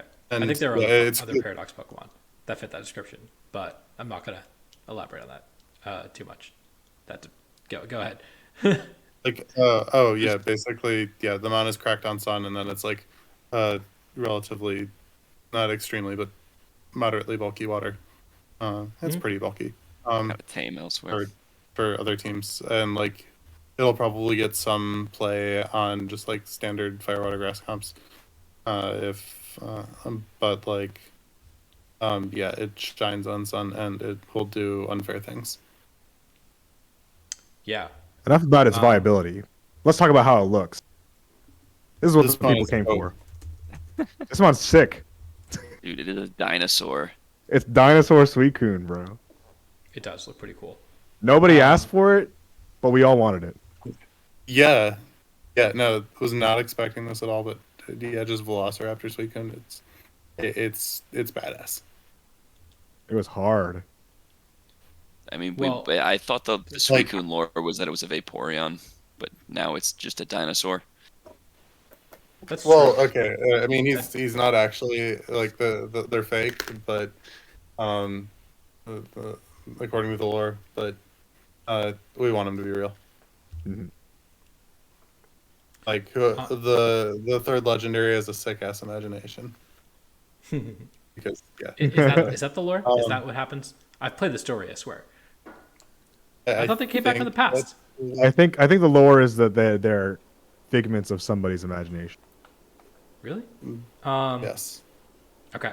Well, I'm sure At the least according DLC to Must have missed will that elaborate part. on that. Sure. No, no. What? Yeah, they didn't. They had a time machine. Bro. They came from the past. No, bro, that's not No, a they time got machine. into No. Okay, They didn't maybe I did a actually very go- superficial reading of the plot. Alright. You think that they came from a time machine? There was no actual confirmation. Okay, and It was just the imagination of the third legendary feeding them in. well, as I mentioned, we do have a DLC confirmed. So as far as plot goes, we're going to learn a lot more. There is a list of Pokemon out there that I think had their Pokédex entries become stubs, is what someone said on Twitter. And when they did that, it's Sword and Shield. Those were the Pokemon that ended up being in one of the two DLCs. So if you're looking to find out what Pokemon are going to be VGC legal in like 8 months, that's out there on the internet. Most likely, we can't confirm that for sure, but probably. Yeah. But I don't think that's really worth talking about because the DLC isn't coming out until this fall, so which is presumably after the World Championships. What do you mean? I What think do you it'd mean be really presumably? funny. I think it'd be really funny if they dropped it like August 1st and said, "Hey guys, you have 10 days to figure out would- your team for I Worlds." would personally be here for that, but I think it'd be really funny. That would be no, funny. like genuinely, I played in Hearthstone tournaments where they just dropped a mini set. It was a really impactful mini set on everybody 3 days before, and I think that it's like somewhat luck based on just like does your prep hit, and it's like, but it's also like pretty skill intensive and like top players still did well at the tournament and like being able to very quickly identify which factors are important in a fresh meta game is a skill that Pokemon, in my opinion, does not test enough. Well, they tested and it for all the players' cups, I think. All the players, um, well, not all of them. The 1 and 2 were like 2 weeks in after the DLC, so same a deal. Sure. But yeah, go ahead. But yeah, basically, I'm all for it, and I think that like so London won the first international in Gen 7. The games dropped 2 weeks before the tour, roughly, and then everybody just kind of like went at it in London, and the meta was extremely underdeveloped. And if you were doing pretty much anything right in the team builder, you had a massive edge on the field, and just because like everybody was bad and like there's no shame in being bad at the start of a format. 2017 was like an extremely deep format as well. But yeah, just it changes the bar for the format and the prep like grind of just fresh format. You're trying to learn as much as you can. Just like you're absorbing all of the information you can, and you have to convert that into a playable team that executes strategy in a short time frame. I think that race is like really, really fun and really rewarding to people who have good processes and can team build well. So yeah, I I think that the fresh metas are, yeah, I think they're good, and I wish we had more of them, because London One is like my biggest regret in VGC is not attending that tournament. And if I ever get a whiff of something like that happening again, I am signing up for it in a heartbeat. I like the cut of your. That is a good way of putting it. I definitely like when metas are underdeveloped and I get to just run whatever I want because then people don't have like a, oh, this is really good and I know why it's good. Instead, people are all just like either flailing around trying to find something that works, or they're like talking with their friends like, I think this is pretty good, so I'm gonna run it. But meanwhile, I'm over here just cooking until like I find something that vibes with me. So I do also want to get a chance at some format like that. So I would really like it if they did that, like I guess next cycle, because we're not gonna have it this Worlds probably, unless like Audie said, we'll have some massive. They're ahead of schedule somehow, and they just drop it, and they're like, all right, guys, you got like a week to build with these mons, have at it, and then they just drop like I don't know, Yon Mega or whatever. Okay, so it's worth noting that the current cycles would line up. Like we've had December and January were Series 1, February and March are Series 2. If they continue 2 months per series, it would be Series 3 is in April, May, and then Series 4 is June and July. Series 5 in August would line up with that. They've also been announcing the format a month early, but there are historically no tournaments in July or US Nets at the very beginning of July, and then and so like we could have a new format for August with the way that grassroots work now. There would probably be a pretty developed meta, but it would also probably involve a lot of people sitting on gas for Worlds, and so I think that that would be a really fun Worlds metagame to watch. Yeah, I mean, early metagames always kind of come back to finding the broken thing and abusing it until somebody stops you, right? Yep. Mm-hmm. And that's generally just be better at identifying the brokens than everybody else. And it really helps. It's easier to do that when you have nails on your side. I will say that. True.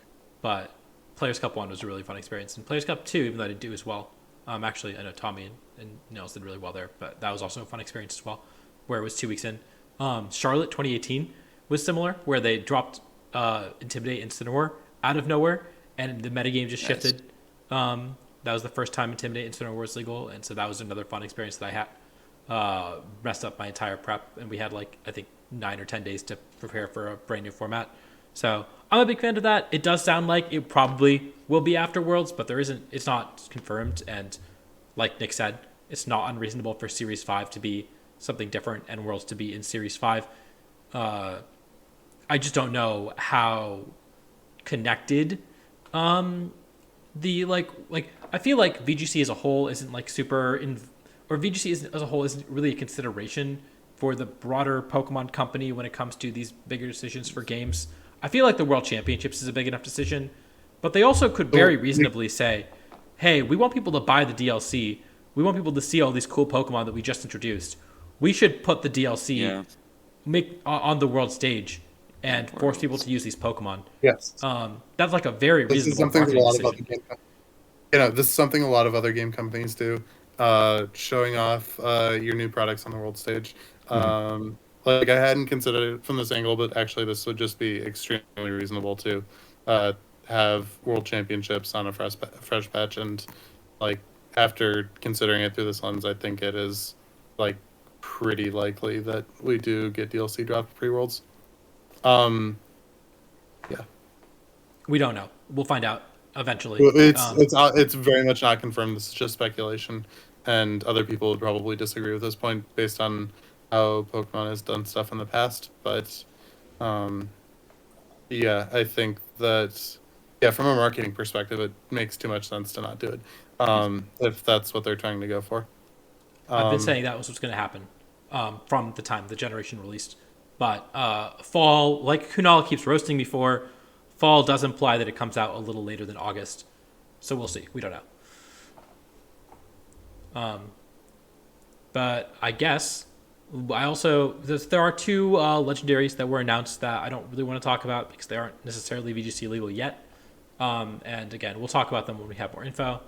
But I want to talk about Iron Leaves because we haven't talked about that, and I want to talk about Zoroark because we haven't talked about that. So let's go to Iron Leaves first, as the other Paradox Pokemon that was just released and is now catchable in game, not VGC legal yet, but I would strongly suspect it is VGC legal starting in Series 3. So this one is a Virizion. Do we still have Rajan in chat? Number one Virizion lover. Tito? Yeah. He's not the only person to ever have success with Virizion in VGC. Maybe 2015 to other Slight people. exaggeration, but close enough that we'll allow it. We allow this comment. I'd like to talk about this Mon, to be honest, because I have a lot of feelings about him. Basically, I feel like this is what Iron Valiant should have been stat distribution wise, and then it just wasn't. So this is like you take the 130 base stat of an attack, and then you like apply a fast speed stat, and then you like balance out the defenses. You give it like a bunch of moves that are physical, and then you're good. It has like almost every physical move that it could probably want. I think you got like Leaf Blade, Close Combat, which is like, you know, regular vision on things. You got Mega Horn for some reason. I'm pretty sure regular vision doesn't get that one. Sacred Sword. Mega Horn is sticking itself. You have to win the mirror. Oh, true. Yeah, you do just kill each other. I mean, you could just also imprison them, right? Because it has imprison too. Okay. Anyway, or you can ally switch out of it. But yeah, this one has like almost every physical move it wants, and like Psyblade's kind of funky. It's like the equivalent of Hydro Steam, but for electric terrain. Something that's also interesting is that I think it functions well in any terrain type. Psychic terrain gives it better damage on psychic moves. Grassy terrain gives it better damage on Leaf Blade. Electric terrain obviously gives it the power of Quark Drive, and so Psyblade gets boosted there. It's actually even fatter than Psytrain, Psyblade. And finally, Misty prevents from getting stats, which is pretty important if you're trying to dodge burn. It also just wrecks the Misty Train setters. Either Weezing gets Psychic moved, or Penny gets Grass moved. Penny gets Grass moved, yeah. So it's like, so yeah. it is a terrain. It's just a terrain warrior. It's the Avatar. Your Tapu Fini is getting Close Combat. True. Dude, your Fini is not living the Mon, unless you call it right. Yeah. So I think this Mon is probably positioned to be pretty good. It also even has like Solar Blade, so it can actually function against Sun too if you really wanted it to, or in Sun. I'm not sure if you're ever going to run Solar Blade legitimately though. I think Leaf Blade's just more consistent and better. Okay, in a GS Cup format where Miraidon and Koraidon. Yeah. In GS Cup though, yeah, you could run. Mon has like Wild Charge. I didn't even see that one until just now. That's crazy. And yeah, Swords Dance, like a bunch of stuff. It has like a lot of moves. It has stats in all the right places. It's very similar to the Walking Wake, where it's like high speed, high offense, and like balanced bulk. It is definitely slower. It's like kind of awkward speed tier wise. I really don't know what 104 is really getting you, other than like you want speed chomp and yeah, Nihilego. Like Nihilego was the bully the train setters in Gen 7, and it was 103 speed. So this is the bully the train setters Mon, and it's 104. The exact same speed stat outside of interactions with Nihilego. Yeah, I got you. Something that I think also could be a good application is it does have Quash. So you are allowed to booster speed Quash, which is maybe a good niche. Not sure if you should be using your 130 base attack aggressive Mon to be quashing things, but that is just something you have, I guess. It is literally a utility move, which is more than most. Yeah. It does also have Helping Hand. I don't. Do any of the other Paradox Mons get Helping Hand? I don't think so, right? Surely Screamtail gets Helping Hand, right? Well, okay, besides Screamtail. Iron Bundle and not Screamtail. Well, no, this is level up. Iron Bundle gets it by level up. Okay, so two Paradox Mons. Iron Valiant gets it by TM. And Iron Moth gets it. Fluttermane gets it. Screamtail gets it. Yeah. Okay, maybe more Pokemon got this than I thought. Not many though. But still not considering many, that, yeah. like, everything in the game gets helping hand. Only 3 out of 14 doing it is kind of whack. So yeah. Anyway, yeah, I Mhm. like this mon. But I think I it, do I think think, it looks really funny. and honestly, no, what you said is like saying you get to say, saying you get to run booster speed. You don't have to run a ton of attack investment. You get to throw it all in bulk and say, hey, I have like a couple different support moves that I can possibly run, and then on top of that, like you have taunt, right? You could run, pick your favorite support moves, and then you also get to run 2 just like heavy damaging moves as well. Uh, Ally switch, quick guard, those are support moves.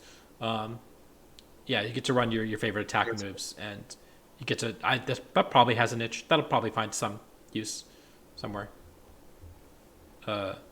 Probably not as strong as just running a bunch of damaging dealing moves and protect and Just going, you know doing, throwing just your going attacks breath. at them. Yeah. Um, 130 attack stat is not a joke. it's a big number. I guess the other thing to mention about it is that it's a great tusk resist. It resists both ground and fighting, without being a flying type. But I mean, it's a grass psychic type, so Loki has like a lot of weaknesses and doesn't really get much. It's like not weak to rock, I guess. I think it's It high key beats rock weak to a types. lot of things. It beats rock types while beating Great Tusk, which I mean, I guess you're not really trying to stack rocks with Great Tusk. Usually, Tyranitar can, but like, um, its typing is kind of whack defensively and black offensively. So yeah, it's just kind of the terrain avatar, the master of all terrains, um, the all terrain Pokemon, if you will.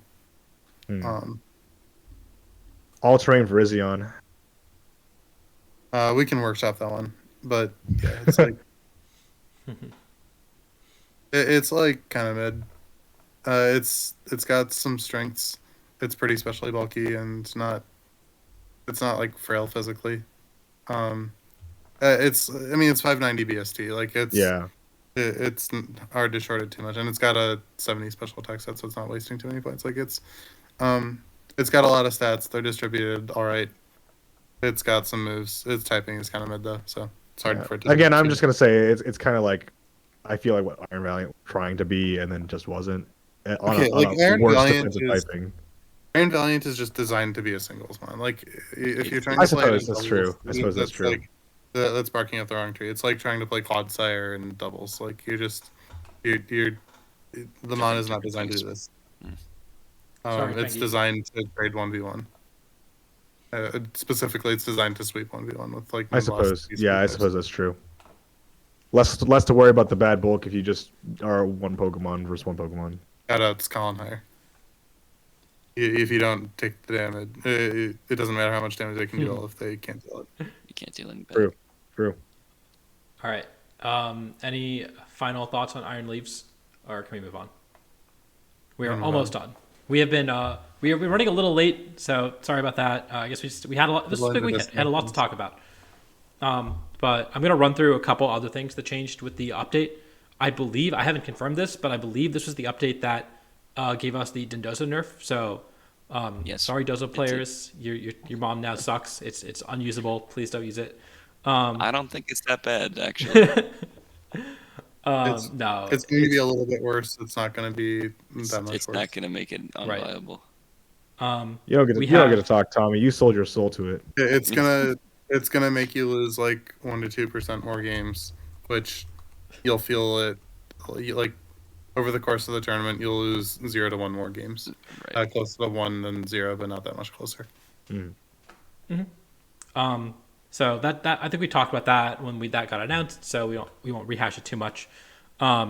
Next thing is that this is something that a lot of people use to play Battle Spot. Is that there used to be a way to create a rental team and then not save your game, but the rental code still works.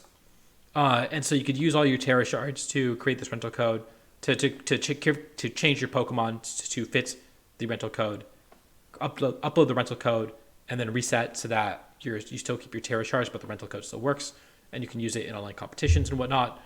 That no longer works. They patched that out. You have to save your game to create a rental code now. Big rip. Big rip. That is silly. They hate us. That is so cringe. High key. That's not even a misuse of the word. That's actually just cringe for the sake of cringe. It's really cringe. Why would you do this? That's just. That's so innocuous. Like, that doesn't even feel like it hurts anything by. It does not hurt Keeping your it- bottom line if players grind the game less. They've already purchased the game, and they're going to probably spend the time like playing Battle Spot or something. Like forcing players to grind bad. Bro, maybe what they should do is they should just give you 50 of every shard at the end of a battle spot. At Who's the end of winning? a Battle Spot battle, you should get 50 50 Oh, shards. true. You said season, right? Yeah, I said season. No, I said per battle. But I know Nick said battle, and I'm on I Nick's side. I think what's going to happen, this happened in Sword and Shield with the Watts, I believe, is that after a while there was just a way in one of the DLCs there was a way to just turn money into Watts, and I'm pretty sure there's going to be a way to turn money into shards in one of the DLCs, and they're going to be like, hey, you want to make your competitive team, buy the DLC, and everyone's going to be like, fine. So Okay, but begrudgingly. money is But still yes, hard to it come does by suck if you're right now. playing the game normal. Like, you still have to do raids if you want. Or either that or just like roam around and hope you roll into like a bunch of comp shards. I don't know. Yeah. I feel like having it so be conversion is not going to help. No, there's going to be a Okay, I shard said that digger, it didn't like in the affect Watt digger. I said that it didn't affect the bottom line, and I'm not a capitalist enough to like have seen the lines, so that's on me. They can in fact find a way to extract more money from the people by making them grind. Hey man, I have an econ degree. I'm great at Extracting value from extracting value and stealing money from the masses. You know, yeah. Anyways. $35 a penny at like one at a time adds up. I know. Yep. If I can get one more person to spend $35 in this game, it's worth making all of you guys miserable.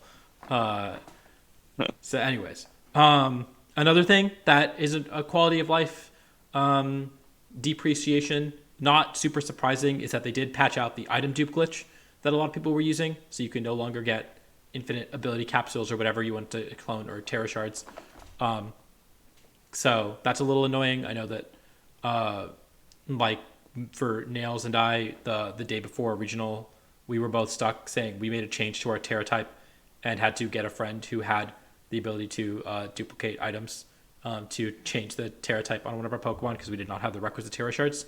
So it was, and that was also another quality of life thing that is now gone and makes it even harder to compete. So yeah. I mean, Not much. like removing quality of life features bad. I don't know if there's much else to say about this. Yeah, there's not much. Silly. That just one like, was a why glitch, do it?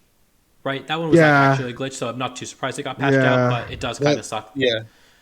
But okay, there's also so many other glitches, and it remains to be seen if all of them are going to get patched. If they went through and actually did a really thorough bug sweep, then like I guess sure, you can delete the quality of life glitch, but it's hard to see it as anything but just like cynical, like probably a money grab because again they're probably going Play our game more. It's also just if they didn't have plans to replace the feature with a paid feature, then there's just like no reason to do this to Malice. the player. Yeah, it's straight up malice. So it has to be like a cynical money grab to patch the bug out. But like, yeah. But like capitalism, so whatever. Yeah, and then the last thing I want to talk about was Zoroark, because if you buy the DLC, hey people, give Pokemon your money. Buy the DLC right now before you know if it's good or not. If you buy the DLC, if you pre-order the DLC, you can get a Hisui and Zoroark in game. I am a shill, so I've already bought the game, and I haven't put the code in, but yeah, I can't confirm that you can get a Hisui and Zoroark in game. I don't know if this Pokemon is legal. I've been told it's not. It's not legal. It's not legal. Not legal in Series Dude, 2. it's legal in No Yeah. Happy Hour. It's the most VGC viable move. True. But is it more viable than Hold Hands? Yeah, it's the most viable VGC move. Hold hands is like second. Yeah, but Hisui and Zoroark, the ultimate mouse ape counter, because it is a Is immune to normal drain type, both of and them. rage. and is not going to be legal for Charlotte. So I hope you have a good mouse ape matchup going in there, and then you won't have to have one in Series 3 once you can use this dude, I guess. What's its ability? Might watch it. It is still illusion. Still illusion. Still It's illusion. still illusion. Okay. I don't think it's actually very So good now- from what I can see. Um, It's probably not good. Oh, how does illusion work if you take a hit that you're immune to? Does it break? No, No. it just says it doesn't affect you, and that's it. Okay. Sure. And one So of the the bug opponent has to fixes, watch the game packs in order to be sure. big and ass. one of the bug fixes was also like, oh man, imagine if you were playing closed team sheet and they just terra'd and they into an immunity, and you're like, I don't know if they which one they terra'd.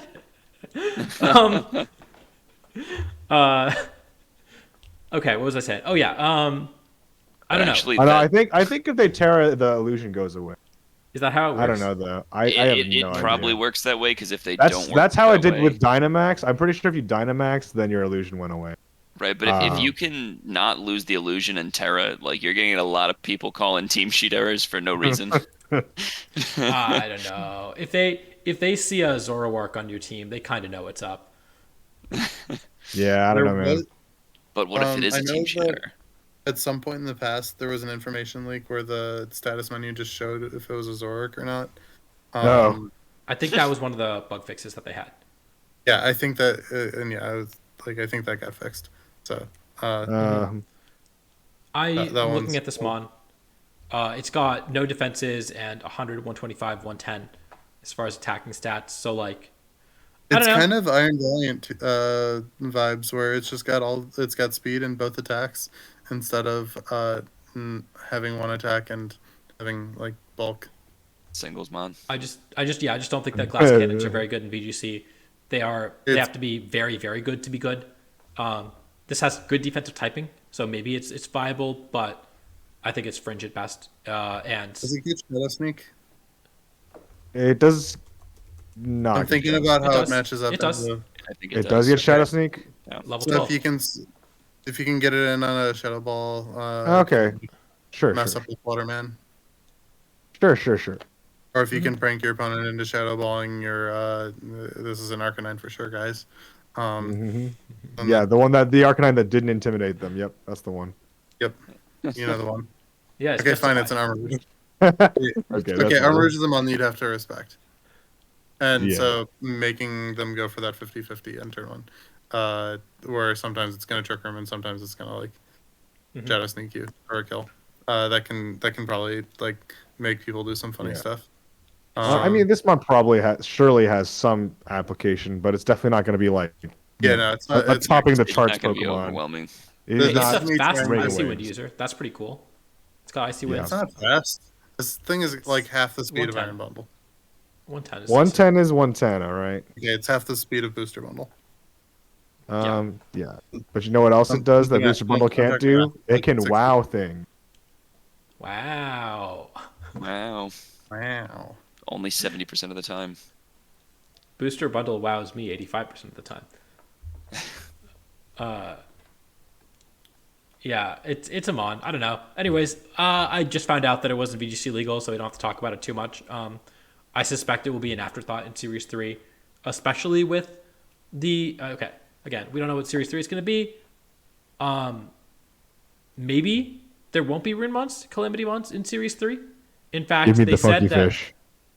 Pokemon Home is coming out in spring, which again could be in March and could be in May, right? And we could have it the new Pokemon like Ursaluna and whatnot being released in either one of those. So we're still just speculating what Series 3 is going to be right now, but it could be either.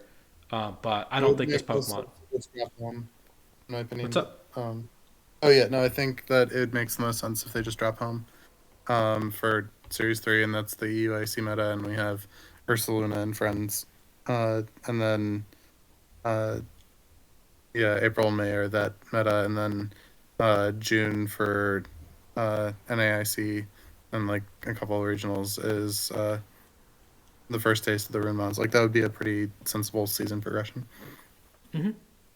But yeah, I think entirely speculating right now. Don't have any confirmation. Yep. They've been pretty good about releasing the new format about a month in advance. So from a source who I chatted with earlier today that does not have any inside information, just some speculation that seems to be reasonable. That seems like a good it's a pretty good guess that we might get it by the end of this week, but very much not confirming that it's entirely speculation that we'll get it by the end of the week.